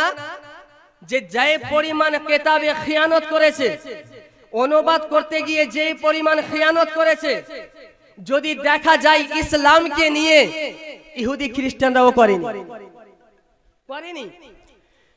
সুনানে আবু দাউদের মধ্যে যে হাদিস খানা রয়েছে হযরত তাউস রাহমাতুল্লাহি আলাইহি থেকে, সমস্ত মুহাদ্দিসিনে কিরাম বলেছে হাদিস খানা জয়ীফ, কিন্তু আপনি অ্যাপস খুলে দেখেন আহলে হাদিস উপরে লেখা আছে সহিহ, হাদিস সহিহ। সমস্ত মুহাদ্দিস, এমনকি আহলে হাদিসদের ইমাম জুবাইর আলী জাইও বলেছে হাদিস খানা জয়ীফ, কিন্তু তারা নিজের স্বার্থের জন্য হাদিসের নাম দিয়েছে সহিহ। খেয়ানত করলো কি করলো না? কথা কি বুঝাতে পারি না? খেয়ানত করলো কি করলো না? দেখেন আপনি ইমামে বুখারী রাহিমাহুল্লাহ এর কিতাব লিখেছেন আদাবুল মুফরাদ। আমরা স্লোগান দিই ইয়া রাসূলুল্লাহ, দি কি দিনা বাপ, ইয়া রাসূলুল্লাহ। সাহাবায়ে কিরাম এই স্লোগান দিয়েছিলেন, আর আহলে হাদিস আদাবুল মুফরাদের অনুবাদ করেছে ইয়া মুহাম্মদ নামটাই কেটে দিয়েছে। জোরে বলো না নাউজুবিল্লাহ। নামটাই কেটে দিয়েছে। কিন্তু আপনি সাহাবায়ে কিরামের আমল দেখেন। সুলহ হুদাইবিয়ার সময় আল্লাহর নবী চিঠি লিখলেন, সেখানে লেখা ছিল আনা ইন্নী মুহাম্মাদুর রাসূলুল্লাহ, লেখা কি ছিল? তখন তারা প্রশ্ন করলো ইয়া মুহাম্মদ ইবনে আব্দুল্লাহ, যদি আপনাকে যদি আমরা মুহাম্মাদুর রাসূলুল্লাহ মেনে নিতাম তাহলে আপনার সঙ্গে যুদ্ধ করতাম না, আপনাকে মানতে পারিনি এই জন্য তো যুদ্ধ। হযরতে আলীকে নবী আমার ডাকলেন, এ আলী আমার নামটা মুহাম্মাদুর রাসূলুল্লাহ কাটিয়ে সেখানে লিখে দাও আনা মুহাম্মদ ইবনে আব্দুল্লাহ। হযরতে আলী শেরে খোদা মাওলা আলী বলছেন ইয়া রাসূলুল্লাহ ইয়া হাবিবাল্লাহ, আমার এই হাত দ্বারা পবিত্র মুহাম্মাদুর রাসূলুল্লাহকে কাটতে পারবো না। সুবহানাল্লাহ সুবহানাল্লাহ। আমার নবী কলম উঠালেন, ওই জায়গাকে কাটলেন, আমার নবী লিখে দিলেন। কিন্তু আজকের নাদান বলে নবী আমার লিখতে আর পড়তে জানতো না। জোরে বলো না নাউজুবিল্লাহ। বুখারীর হাদিসে নবী আমার সেই নামকে কাটিয়ে আনা মুহাম্মদ ইবনে আব্দুল্লাহ লিখলেন। নবী যদি লিখতে না জানতেন বুখারীতে এই শব্দ লিখলেন কে? মুআজ্জাজ মুহতারাম সামিনে কিরাম, তো সাহাবী রাসূল নবীর নামকে কাটার সাহস পায়নি, আর আজকে এই নামক হারামরা নবী মুস্তাফার নাম কেটে ফেলে দিয়েছে। তাহলে বুঝেন বুখারী আদাবুল মুফরাদের অনুবাদ করতে গিয়ে মুহাম্মদ শব্দটাই কাটিয়ে দিয়েছে। কিন্তু যখন কোনো ব্যক্তি তাদের অনুবাদ পড়বে, তারা তো আরবি পড়তে পারবে না, সাধারণ মানুষ তো তাদের ওই কিতাবটাই পড়তে যাবে। তখন কি করবে? সুন্নি আলেমদের সঙ্গে তখন কি করবে? চ্যালেঞ্জ করবে, আমি দেখাবো এটা নেই। বলে কি বলে না? এরকম কথা বলে কি বলে না? এটা কিসের জন্য? এই যে তাদের এই মূর্খতার এই খিয়ানতের করার কারণে আজকে মুসলমানদের এই অবস্থা। মুআজ্জাজ মুহতারাম সামিনে কিরাম, এই বিষয়ে আমি ধারাবাহিকভাবে আলোচনা করব। তারপর কি বলছেন আব্দুর রহমান মুবারাকপুরি বলছেন, কুলতু আমি বলি, সাল্লামনা আমি মেনে নিয়েছি, আন্না মুআম্মাল বিন ইসমাঈল যায়ীফুন, এই হাদিসের বর্ণনাকারী মুআম্মাল বিন ইসমাঈল দুর্বল। বলেছে কে? আহলে হাদিসদের ইমাম আপনার আব্দুর রহমান মুবারাকপুরি তার কিতাব আবকারুল মানান পৃষ্ঠা নম্বর 109 এর মধ্যে বলেছে হাদিসের যে বর্ণনাকারী রয়েছে সেটা জয়ীফ। তারপরে আরেকজন আহলে হাদিসের ইমাম হাফিজ সানাউল্লাহ জাহাদি তিনি বলছেন ফি হাদিসে আনি সুরি, যে হাদিস খানা বর্ণনা রয়েছে তার ওই কিতাবের মধ্যে একটি বর্ণনাকারী রয়েছে যার নাম হচ্ছে মুআম্মাল বিন ইসমাঈল, সে হচ্ছে কি জয়ীফ। কোথায় লেখা রয়েছে? তার একটি কিতাব তাওজিহুল কারি আপনার পৃষ্ঠা নম্বর 321 এর মধ্যে। সুতরাং বোঝা গেল তাদের আকাবিরদের কথা অনুযায়ী হাদিস খানা জয়ীফ। যারা সদা সর্বদা বলে সহি হাদিস মানবো, সহি হাদিস মানবো, সিনার উপরে হাত বাঁধতে এসে জয়ীফ হাদিসের সাহারা নেয়, তার নাম হচ্ছে ধোঁকাবাজি আহলে হাদিস। মুআজ্জাজ মুহতারাম সামিনে কিরাম, চতুর্থ নম্বরে দলিল দেয় সে হাদিস খানা রয়েছে আপনার মুসনাদে আহমদের 22,313 নম্বর হাদিসের মধ্যে রয়েছে। সেই হাদিস খানা রয়েছে, আপনারা খুব গভীর মনোযোগ দিয়ে যদি শোনেন, আমি অনুবাদ করছি, তাদের খিয়ানত প্রকাশ হয়ে যাবে। এই হাদিসে রয়েছে হাদাসানি সাম্মাক, হযরতে সাম্মাক বিন হারব রাদিয়াল্লাহু তাআলা নতে বর্ণিত। তিনি বর্ণনা করে কাবিসা বিন হুলব থেকে, তিনি বর্ণনা করেন তিনার বাবার সূত্রে। তিনি বলেন রাআইতুন নবী সাল্লাল্লাহু আলাইহি ওয়াসাল্লামা, আমি আল্লাহর নবী সাল্লাল্লাহু আলাইহি ওয়াসাল্লামকে দেখলাম, ইয়ানসারিফু আন ইয়ামিনিহি ওয়া ইয়ানসিরিহি, তিনি ডান দিকে তাকালেন আর বাম দিকে তাকালেন। ওয়া রাআইতুহু, আর আমি তিনাকে দেখলাম কি ইয়াদাউ হাজিহি আলা সাদরিহি, তিনি হাতকে রাখলেন কোথায়? সিনার উপরে। তখন বলে এই তো সিনার উপরে পেয়ে গিয়েছি, এটাই আমাদের দলিল। আচ্ছা বলেন তো, আল্লাহু আকবার বলে হাত বাঁধলাম, তাই না? এবার কি করব? আল্লাহু আকবার যখন বলবো তো আমাদের নামাজের কি সিস্টেম? একবার ডান দিকে তাকানো, একবার বাম দিকে তাকানো। হ্যাঁ হো বলেন না বাবা, যখন হাত তুলি তখন কি ডান দিকে আর বাম দিকে তাকায়? যদি ডান দিকে আর বাম দিকে না তাকায়, সাহাবী বলছেন নবী আমার ডান দিকে তাকালেন, বাম দিকে তাকালেন, সিনার উপরে বাঁধলেন, বুঝা গেল এটা নামাজে হাদিস না। যদি নামাজে থাকতো নবী আমার ডান দিকে বাম দিকে তাকাতেন না। যখন সাদরি আলা শব্দ পেয়ে গিয়েছে, মূর্খতার মতো নামাজে দিয়ে চালিয়ে দিয়েছে। এবার আসেন এই হাদিসের মূল রাবি হচ্ছে সাম্মাক বিন হারব, আর সাম্মাক বিন হারবের সাথী হচ্ছে 5 জন। কয়জন? 5 জন। তার মধ্যে একজন হচ্ছে সুফিয়ান সাউরি, আর এই সুফিয়ান সাউরি এর বর্ণনায় শুধু রয়েছে আলা সাদরিহি, আর বাকি 4 জন বর্ণনা করেছে আলা সাদরিহি শব্দ নিয়ে আসেনি। এবার সুফিয়ান সাউরির ছাত্র হচ্ছে 4 জন। 4 জনের মধ্যে ইয়াহইয়া ইনি বর্ণনা করেছেন আলা সাদরিহি শব্দ নিয়ে এসেছেন, আর বাকি 3 জন যে নিয়ে এসেছেন আলা সাদরিহি নিয়ে আসেনি।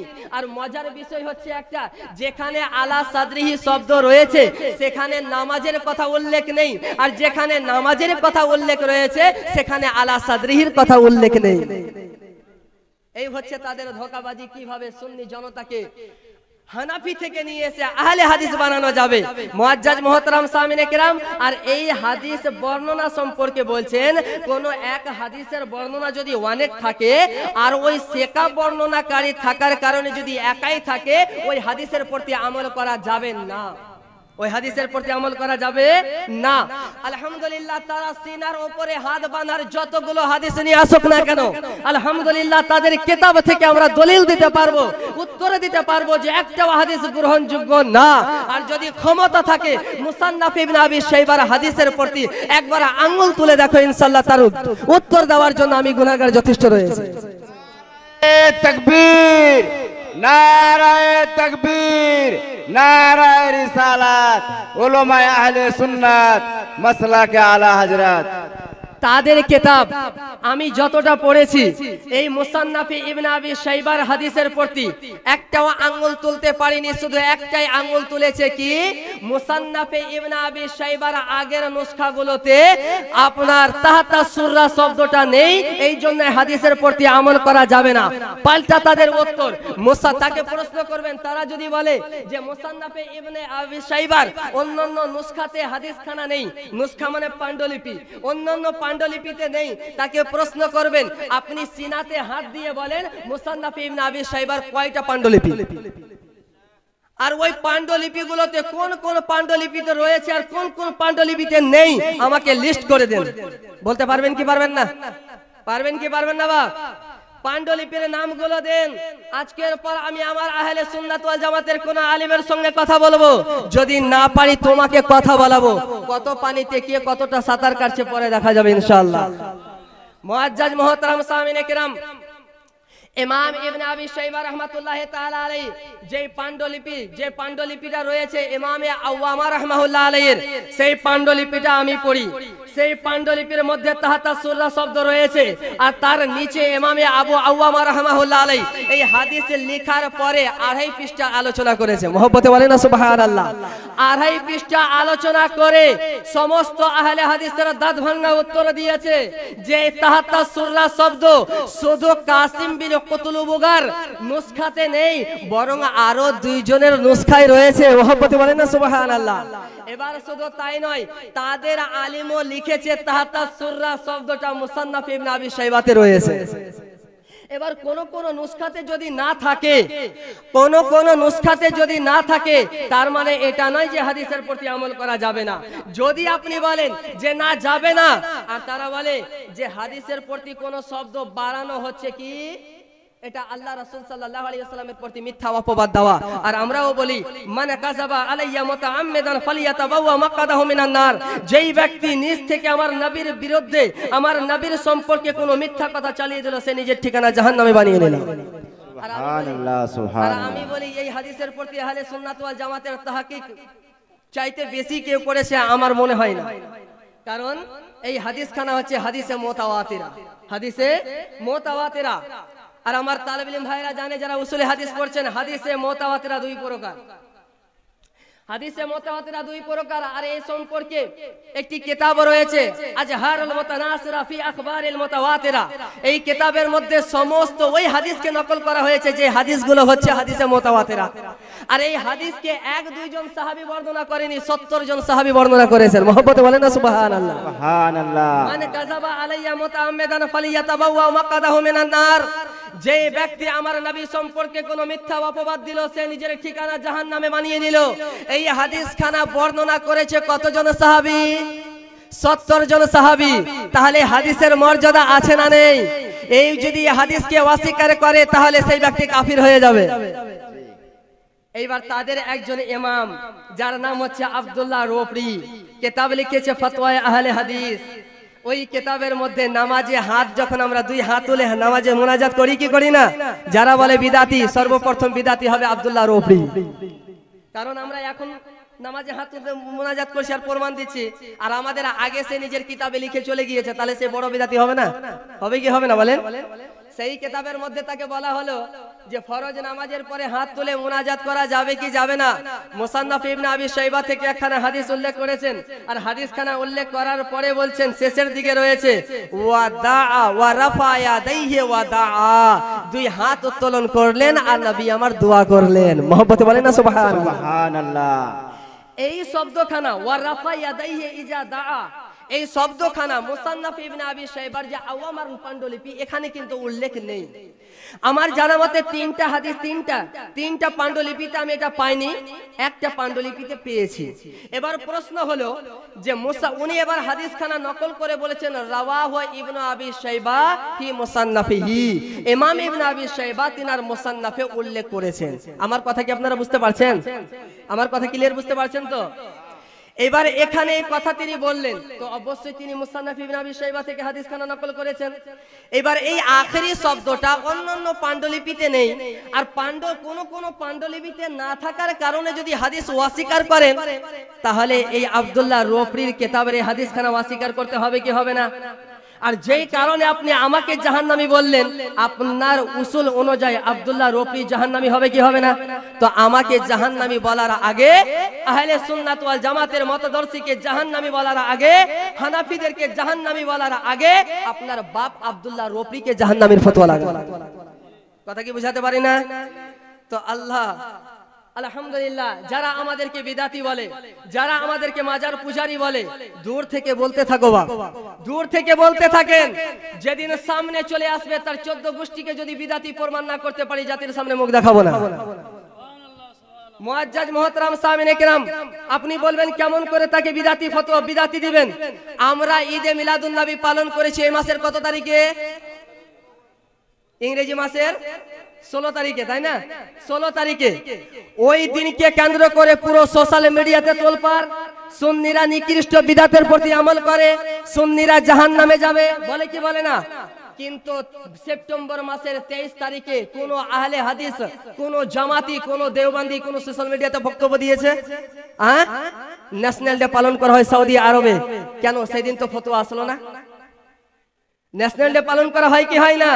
তারা বলবে তারা ওই দিনে তারা দেশ পেয়েছে, ওই দিনে তারা কি হয়েছে?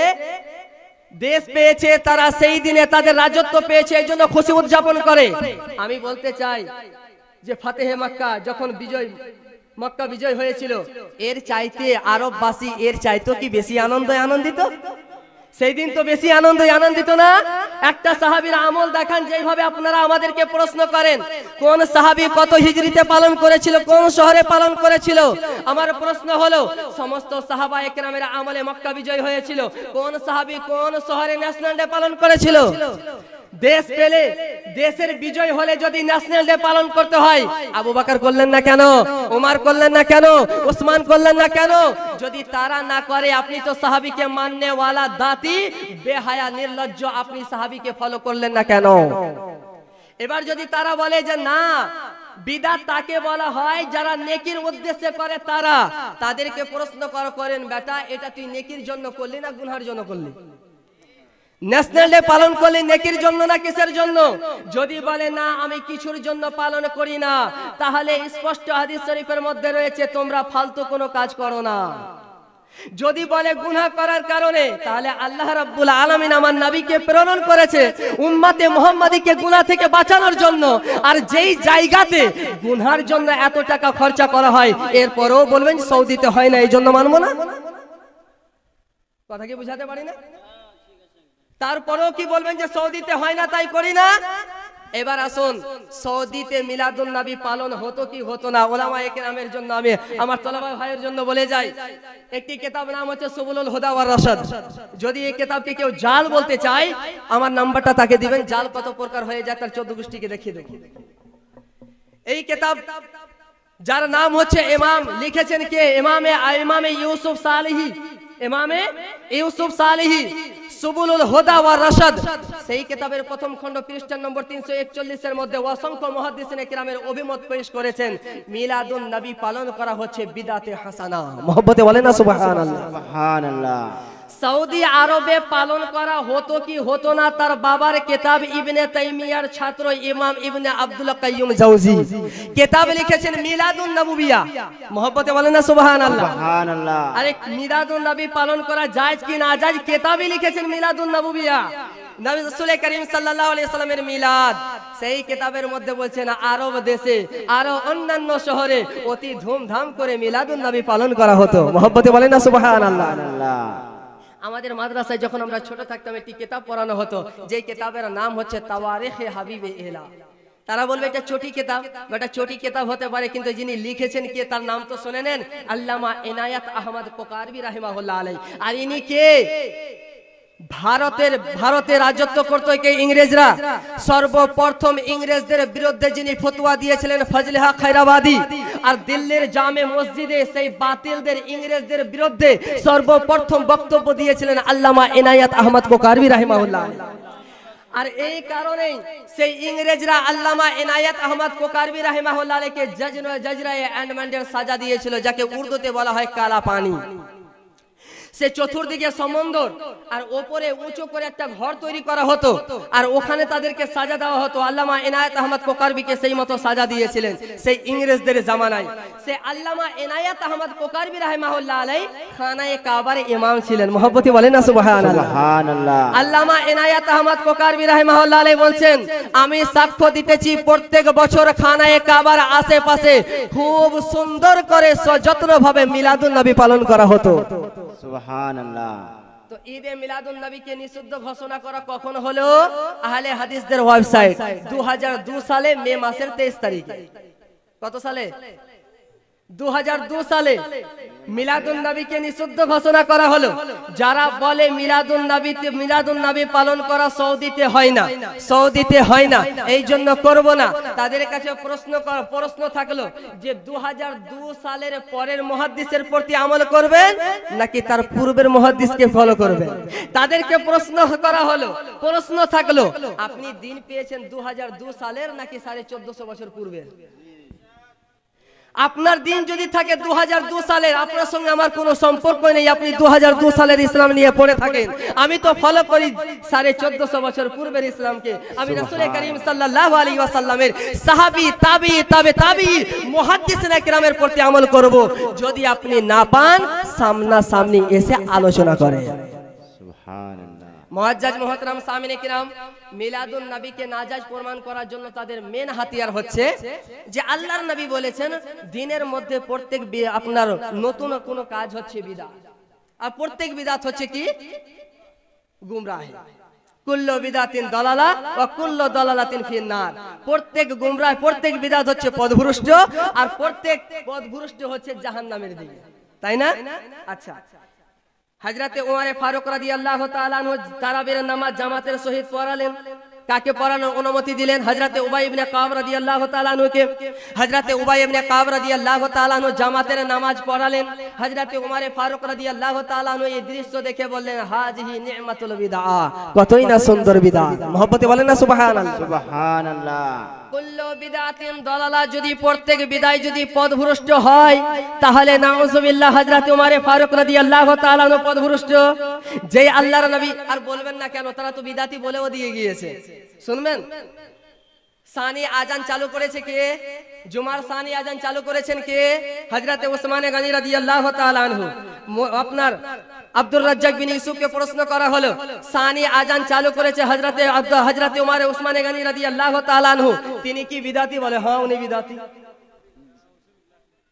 এবার তাকে প্রশ্ন করে, কুল্লু বিদআতিন দালালা, প্রত্যেক বিদআতি গুমরাহি, ও কুল্লু দালালাতিন ফিন্নার, প্রত্যেক পথভ্রষ্ট জাহান্নামী। তো হযরতে উসমান গনি মাযআল্লাহ জাহান্নামী। যে নবী মুস্তাফা সাল্লাল্লাহু আলাইহি ওয়াসাল্লাম পবিত্র জবানে বলেছেন আবু বকর ফিল জান্নাহ, উমর ফিল জান্নাহ, উসমান ফিল জান্নাহ, আলী ফিল জান্নাহ। আবু বকর জান্নাতি, উমর জান্নাতি, উসমান জান্নাতি, আলী জান্নাতি। আমার নবী মুস্তাফা যাকে জান্নাতি বলে দেয়, দুনিয়াতে এমন কোন বাপের বেটা তাকে জাহান্নামী প্রমাণ করে? আর যে জাহান্নামী প্রমাণ করে থেকে মুসলমান হতে পারে?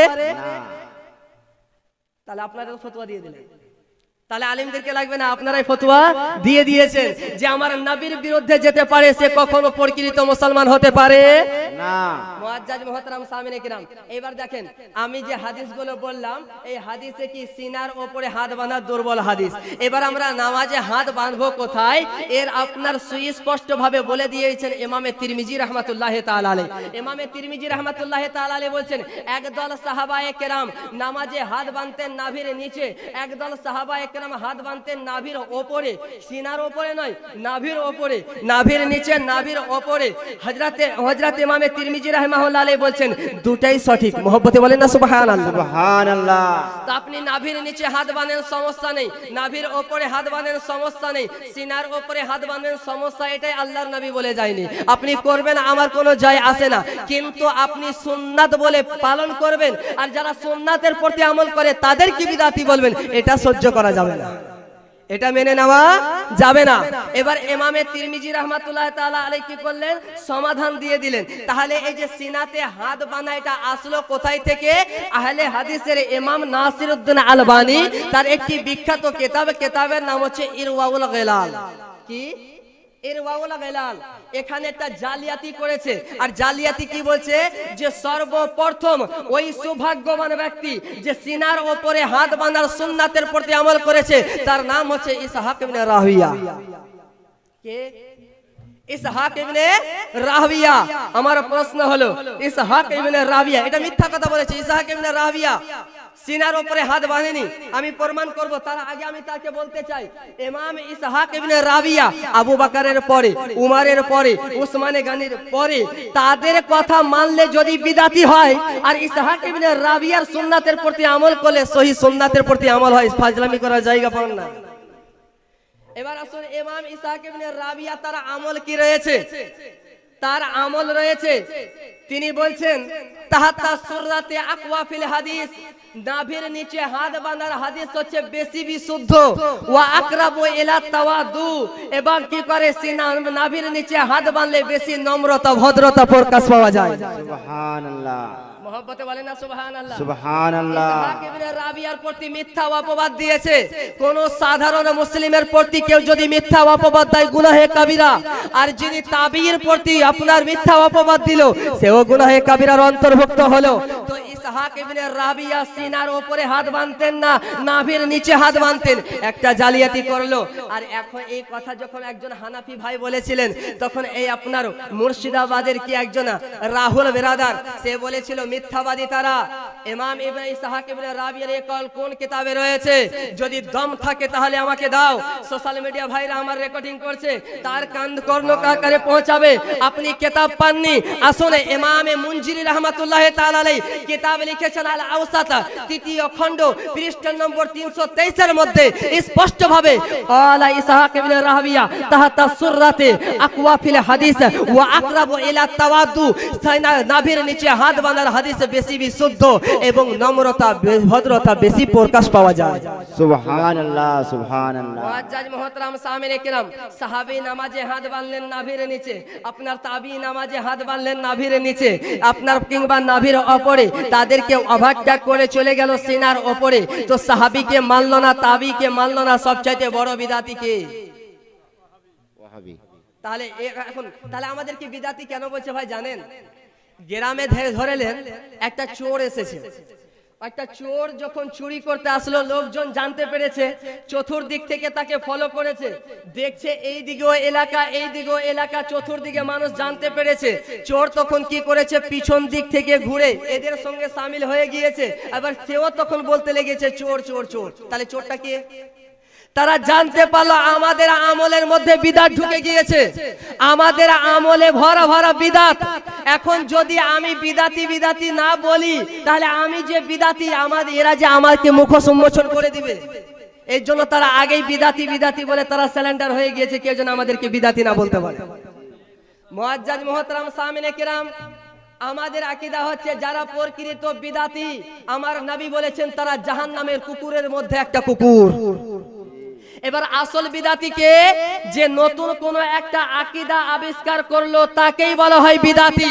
যেমন আমিরে মাবিয়া রাদিয়াল্লাহু তাআলা আনহুর সমস্ত সাহাবায়ে কেরাম, সমস্ত মুহাদ্দিস ইজমা, তিনি একজন সাহাবী, তাই নাকি সাহাবী বলতে নারাজ হলো কে? আপনার শিয়া সম্প্রদায়। আলা হযরত বললেন আমিরে মাবিয়া রাদিয়াল্লাহু তাআলা আনহুকে যারা সাহাবী মানবে না তারা জাহান্নামের কুকুরের মধ্যে একটা কুকুর। সুবহানাল্লাহ। মুআজ্জাজ মুহতারাম সামিনে কিরাম, এবার আমি বিদআতের সংজ্ঞা বলে আমার বক্তব্য ইতি করব। আচ্ছা, সময় হতে চললো, আমি এই যে কথায় কথায় যারা আমাদেরকে বিদআতি বলে, এই বিদআতি সম্পর্কে জানা দরকার আছে না নেই? আসলে বিদআত কাকে বলা হয়? বিদআত তাকে বলা হয়, ওই তারিফ আমরা করব, ওই সংজ্ঞা নিব যে সংজ্ঞা করে গিয়েছেন পূর্বসূরি মুহাদ্দিসিনে কিরাম, তাই না? যারা রাখাল বাখাল তাদের নিকট থেকে আমরা সংজ্ঞা নিব নাকি মুহাদ্দিসিনে কিরামের কাছ থেকে নিব? কথা বলেন না বাপ। আচ্ছা, মুহাদ্দিসিনে কিরাম কি বলছেন? ইমাম নববী রাহমাতুল্লাহি তাআলা আলাইহি, ইনি কে? এনার পূর্ণ পরিচয় যদি আমি দিতে চাই লম্বা সময়ের দরকার রয়েছে, কিন্তু ইনি একজন মুহাদ্দিস যিনি আপনার মুসলিম শরীফের ব্যাখ্যা গ্রন্থ লিখেছেন আরবি ভাষায়। এই ইমাম নববী রাহমাতুল্লাহি তাআলা আলাইহির বিখ্যাত কিতাব তাহজিমুল আসমা ওয়াস সিফাত, তৃতীয় খণ্ড, পৃষ্ঠা নম্বর 36 এর মধ্যে বিদআতের সংজ্ঞা করছেন, আল বিদআতু হিয়া ইহদাসুন মা লাম ইয়াকুন ফি আহাদি রাসূলিল্লাহি সাল্লাল্লাহু আলাইহি ওয়াসাল্লাম, আল্লাহর নবী সাল্লাল্লাহু আলাইহি ওয়াসাল্লামের জামানায় যেটা ছিল না তার নাম হচ্ছে বিদআত। এই কথা খুব গভীর মনোযোগ দিয়ে শুনবেন বাবারা আমার। দ্বিতীয় সংজ্ঞা করেছেন ইমামে মোল্লা আলী কারি, মিরকাতুল মাফাতি, প্রথম খণ্ড, পৃষ্ঠা নম্বর 337 এর মধ্যে, আল বিদআতু ইহদাসুন মা লাম ইয়াকুন ফি আহাদি রাসূলিল্লাহি সাল্লাল্লাহু আলাইহি ওয়াসাল্লাম, একই সংজ্ঞা, যেটা আল্লাহর নবীর জামানায় ছিল না তার নাম হচ্ছে বিদআত। এবার যারা আমাদেরকে বিদাতি বলে, তখন আমাদের ওলামায়ে আহলে সুন্নাত পাল্টা উত্তর দেয়, অনেকে এমন জিনিস রয়েছে যেটার আমার নবী মুস্তাফার জামানায় ছিল না, তাকে কেউ বিদআত বলবে? তখন বলে না না, তোমরা বিদআত বুঝো না। তাহলে কিভাবে বিদআত বুঝবো? বলে ইবাদতের নিয়াতে যে কাজটা করা হয় ওটা বিদআত, আর যদি ইবাদতের নিয়াতে না করা হয় ওটা বিদআত না। এটা একটা মূর্খতামিপূর্ণ কথা।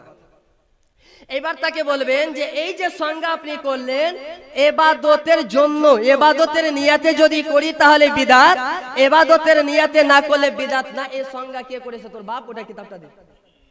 এই সংজ্ঞাটা করেছে কে? কোন মুহাদ্দিস যখন করেনি তাহলে এই সাহস আপনাকে দিল কে? এবার তার জন্য একটা পাল্টা কথা। আমরা সকলে জানি বুখারী শরীফ, ইমামে বুখারী লিখলো কেমন করে? ইমামে বুখারী নিজেই বলছেন, আমি যখন বুখারী শরীফের একটা হাদিস লিখতাম, আমি গোসল করতাম, ওযু করতাম, 2 রাকাত নামাজ পড়তাম, তারপর একটা হাদিস লিখতাম। মহব্বতে বলেন না সুবহানাল্লাহ, সুবহানাল্লাহ। আবার যখন দ্বিতীয় হাদিস লিখতাম, কি করতাম? গোসল করতাম, ওযু করতাম, 2 রাকাত নামাজ পড়তাম, আবার কি করতাম? একটা হাদিস লিখতাম। এবার তাকে প্রশ্ন করেন, আপনি মানেন কি মানেন না? সে মানতে বাধ্য, কারণ বুখারী শরীফের যে ব্যাখ্যা গ্রন্থ ইবনে হাজার আসকালানী রাহিমাহুল্লাহ আলাইহির ফাতহুল বারী, তার মুকাদ্দমা হাদিউস সারি, ওই মুকাদ্দমার মধ্যে সুস্পষ্ট ভাবে বলেছেন।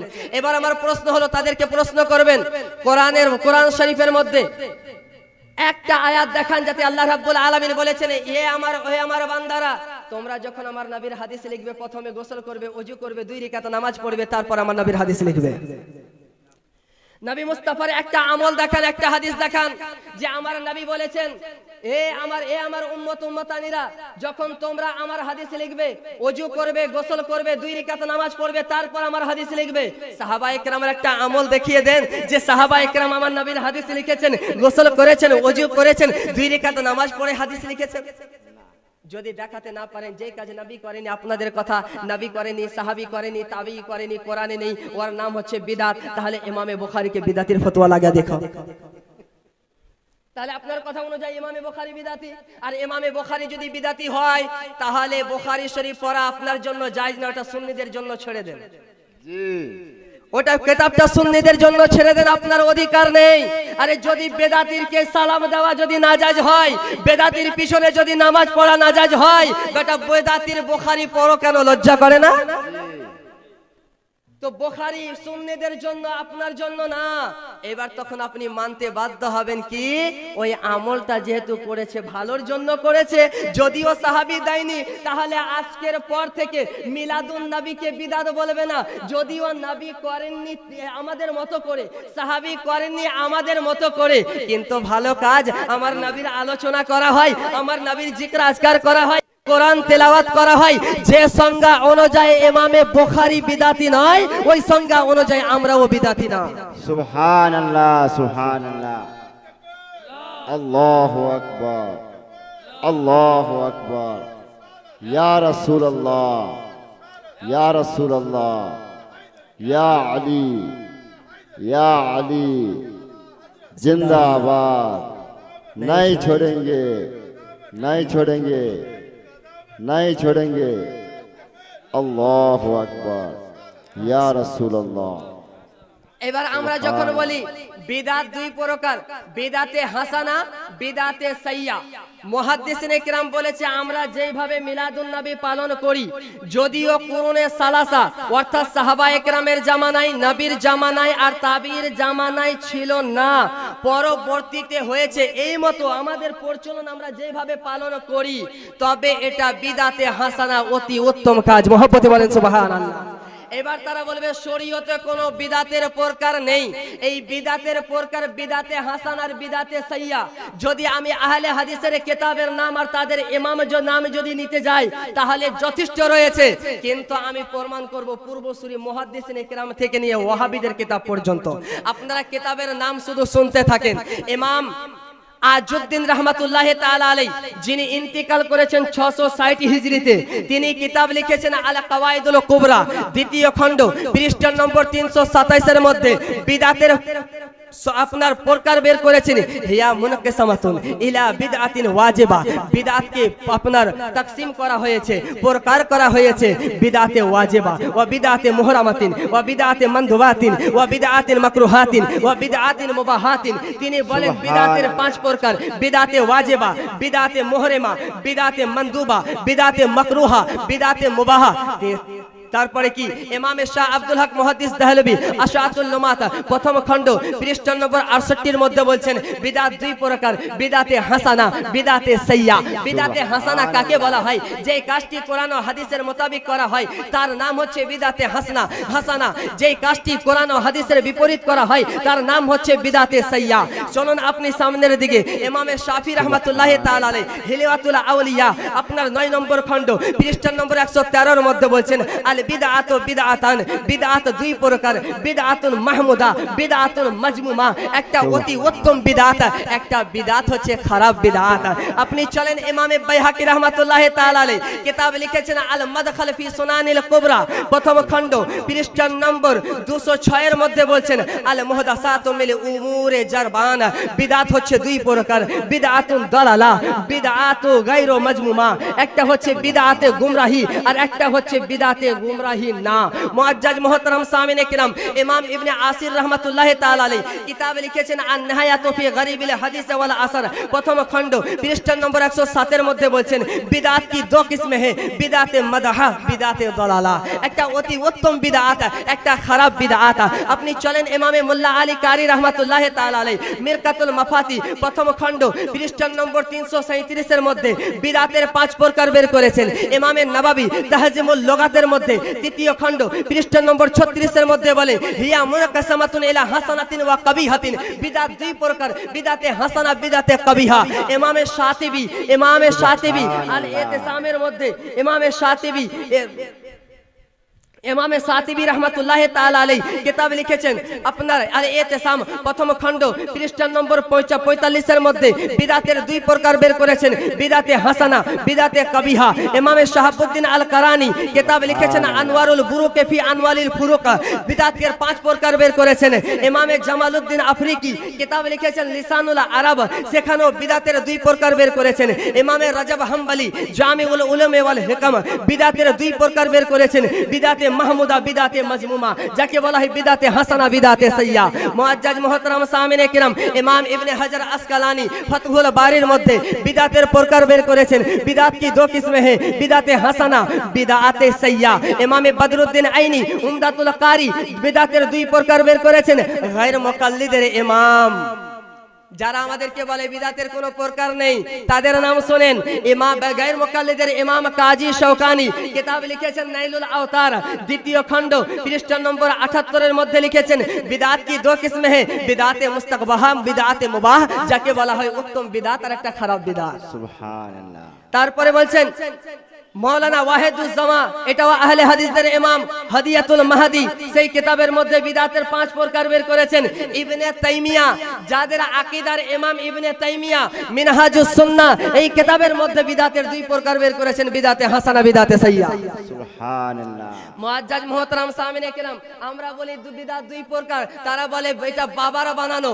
আরে ভাই, বাবার বানানো যদি হয় তো ইবনে তাইমিয়াকে তালাক দাও। কারণ তা আপনারা বলেন যে বাবার কথা শুনে শরীয়ত চলবে না, কোরআন ও হাদিসের মোতাবেক শরীয়ত চলবে। তো আপনার বাবা ইবনে তাইমিয়াকে আগে তালাকে মুগাল্লাজা 3 তালাক একসঙ্গে দিয়ে দেন। কারণ ইবনে তাইমিয়াকে যদি তারা তালাক দেয়, ইবনে তাইমিয়াকে যদি তারা না মানে, তারা মাযহাবে টিকাতে পারবে না। ইমামে শওকানিকে যদি না মানে, মাযহাবে টিকাতে পারবে না। আরে যেই কুখ্যাত লোক মাওলানা ওয়াহিদুজ্জামা হাদিয়াতুল মাহদির তে লিখে গিয়েছে যে সাহাবায়ে কিরামের কথা আমাদের জন্য দলিল না। জোরে বলো না নাউজুবিল্লাহ। নাউজুবিল্লাহ। সাহাবায়ে কিরামের কথা যদি দলিল না হয় তো কার কথা দলিল হবে? শুধু এতটা বলেই তারা ক্ষান্ত হয়ে যায়নি, বরং আর একটু আগিয়ে গিয়ে বলছে আমার নবীর কথা যদি ওহী মোতাবিক না হয় তো আমার নবীর কথাও মানা যাবে না। নাউজুবিল্লাহি মিন যালিক। তো এই জঘন্য ব্যক্তি মানবে কাকে? মানবে কাকে? তো যারা কথায় কথায় বলে সাহাবী করেছি কি করেনি, তাকে বলবেন এই সাহাবায়েরা আমল নেই আপনার কি, আপনি তো সাহাবার কথা আপনার নিকটে গ্রহণযোগ্য না। তো সাহাবায়ে কেরামের আমল যদি আপনার নিকটে দলিল না হয় তো মিলাদে সাহাবী করেছেন কি করেনি এই প্রশ্ন করতে লজ্জা করে না? এই প্রশ্ন করার আগে আগে এটা দাবি করেন যে আমার নবী দোজাহানের বাদশা সাহাবায়ে কেরামের কথা আমরা অক্ষরে অক্ষরে পালন করি। সুবহানাল্লাহ। একবার দুরূদ শরীফ পাঠ করেন, আল্লাহুম্মা সাল্লি আলা। মুহতারাম সামিনে কিরাম, সময় অনেক হয়ে গেল, আমি শেষে ছোট্ট একটি কথা বলে আমার বক্তব্য এতে ঘটাবো। যে অনেকে বলে যে আজকে আমরা সুন্নি আহলে সুন্নাত ওয়াল জামাতের যে একটা বড় মার্কাজ ছিল, আজকে আমরা পিছিয়ে চলে আসছি কেন? আমাদের শিক্ষিত সমাজ তারা ওই দিকে ধাবিত হয়ে যাচ্ছে কেন? আমি ছোট্ট 2টি কথা বলবো, যদিও আপনারা আমার কথায় রাগান্বিত হন তো আমাকে ক্ষমা করবেন। আহলে সুন্নাত ওয়াল জামাতের মধ্যে লেখালেখির কাজ অনেক কম। আপনি একটা আহলে হাদিসের ফান্ডে ঢোকেন আর বলেন যে আমার অমুক অমুক কিতাব লাগবে, আপনাকে যেতে হবে না, কুরিয়ার করে আপনার বাড়িতে পাঠিয়ে দিবে, টাকা লাগবে না। তো ওই যে লোকটা যে ফ্রিতে বইগুলো পেলো তো সে পড়বে কি পড়বে না? পড়বে। এবার পড়ে যে ঈমানটা হারিয়ে ফেলছে, এতটা তার তো নলেজ নেই যে ভুল ধরতে পারে। কিন্তু আমাদের বিশেষ করে যদি দেখা যায় কালিয়াচকের মাটিতে উরুসের নামে লক্ষ লক্ষ কোটি কোটি টাকা যায় কি যায় না? যায়। কিন্তু এই কোটি কোটি টাকা যদি আজকে আমরা আমাদের কালিয়াচকের মধ্যে আলিম যে কিতাব লিখতে পারবে না এমনটা নয়, লেখার জন্য প্রস্তুত রয়েছে, এতটা দক্ষতা রয়েছে, কিন্তু কিতাবগুলোতে ছাপাতে যে টাকা লাগবে, আমরা আলিমদেরকে বেতনে মাসে কয় টাকা দিই ভাই? ওই টাকাতে সংসার চালানো আর কিতাব ছাপানো কি সম্ভব? না। তাহলে আমরা এই লক্ষ্য পুরুষ করা যায় যদি যেভাবে পেরেছি করেছি, কিন্তু এখন পরিস্থিতি আলাদা। এই মতো যদি আমরা করতে থাকি তাহলে আজ থেকে 10 বছর পরে সুন্নিয়ত কি জিনিস আমরা রাখতে আর পারবো না, জানতে পারবো না, সুন্নি হারিয়ে ফেলবো। 50% সুন্নি জগৎকে হারিয়ে ফেলেছি। যদি আমরা ওই নরমালি ভাবে যদি উরুসটা করে ওই টাকাগুলোকে রেখে যদি আমরা এই কিতাব ছাপিয়ে আর এইভাবে যদি সুন্নি জনতার যদি খিদমত করি, আমাদের সুন্নি আগে বাড়বে কি বাড়বে না? বাড়বে কি বাড়বে না গো?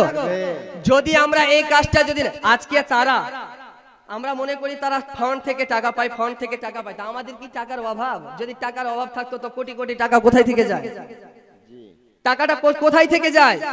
মুআজ্জাজ মুহতারাম সামিনে কিরাম, বলার উদ্দেশ্য হলো যে আজকে আমরা আমাদের মাহফিলগুলোকে এমন বানিয়ে ফেলেছি, দুঃখ নেবেন না, আমি একজন আহলে সুন্নাত ওয়াল জামাতের একজন আলিম, এবং আমার শুরু থেকে নিয়ে এখন পর্যন্ত যতদিন বাঁচবো বাতিলদের বিরুদ্ধে কাজ করব ইনশাআল্লাহ। বাতিলদের বিরুদ্ধে কাজ করব, তাদের উত্তর দিব।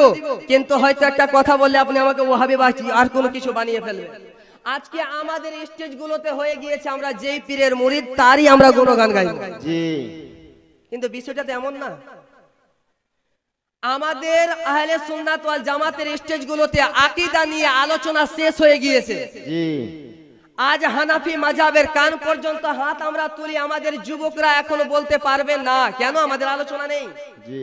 এর দায়ী আমাদের মতো আহলে সুন্নাত ওয়াল জামাতের আলিমগণ। জি। আলিমদের নারা লাগান, একটু সচেতন হয়ে যদি যায়, একটু যদি সচেতন হয়ে যায়, আর এইরকম করে খিদমত যদি আমরা আবার 10 বছর যদি আমরা করি, আমরা আবার আহলে সুন্নাত ওয়াল জামাতকে আমরা আবার পেয়ে যাব। তখন আমাদের ঘরে ঘরে সন্তান জন্ম হবে যে বাতিলদের বিরুদ্ধে কথা বলবে ইনশাআল্লাহ। যদি আমাদের কি উচিত ছিল যে প্রত্যেক বাড়িতে বাড়িতে কানজুল ঈমান থাকা দরকার ছিল, তাই না? আমাদের এই কালিয়াচকে এমন একটা সিস্টেম করে দেওয়া উচিত ছিল যে যারা হয়তো কালিয়াচক যাবে একটা করে হাতে কানজুল ঈমান ধরিয়ে দেব। কিন্তু আজকে আমরা তা না করে বাতিলরা আবুল আলা মাউদুদির তাফহিমুল কোরআন হাতে ধরিয়ে দিচ্ছে। কেন? তাদের টার্গেট একটাই যে আমাদের মাযহাবকে আগে নিয়ে যেতে হবে, আর আমাদের টার্গেট একটাই যে আমার পীরের দলকে আগে নিয়ে যেতে হবে। মুআজ্জাজ মুহতারাম সামিনে কিরাম, এই করে করে কিন্তু সুন্নিয়াতকে আগে নিয়ে যাওয়া যাবে না। পীর সবটাই আওলাদে রাসূল, আমাদের মাথার তাজ। যতটা সম্মান করতে শরীয়ত আমাদেরকে অনুমতি দিয়েছেন ততটাই আমরা সম্মান করব। কাউকে নিয়ে খোঁচাখোঁচি আর দলাদলি করব না। আরে ভাই, আপনি যেই পীরকে নিয়ে আপনি ঝগড়া করছেন, কিছুদিন পরে সেই পীরের নাম নেওয়াই থাকবে না, কারণ সুন্নি থাকবে না। সুন্নি যদি না থাকে তো পীরের নাম নেওয়ালা কোথায় থাকবে? একমাত্র আউলিয়া, সাহাবী, তাবি সবাইকে যদি এক বাক্যে মেনে নিতে পারছে তো সেটার দলের নাম হচ্ছে আহলে সুন্নাত ওয়াল জামাত। সুবহানাল্লাহ, সুবহানাল্লাহ।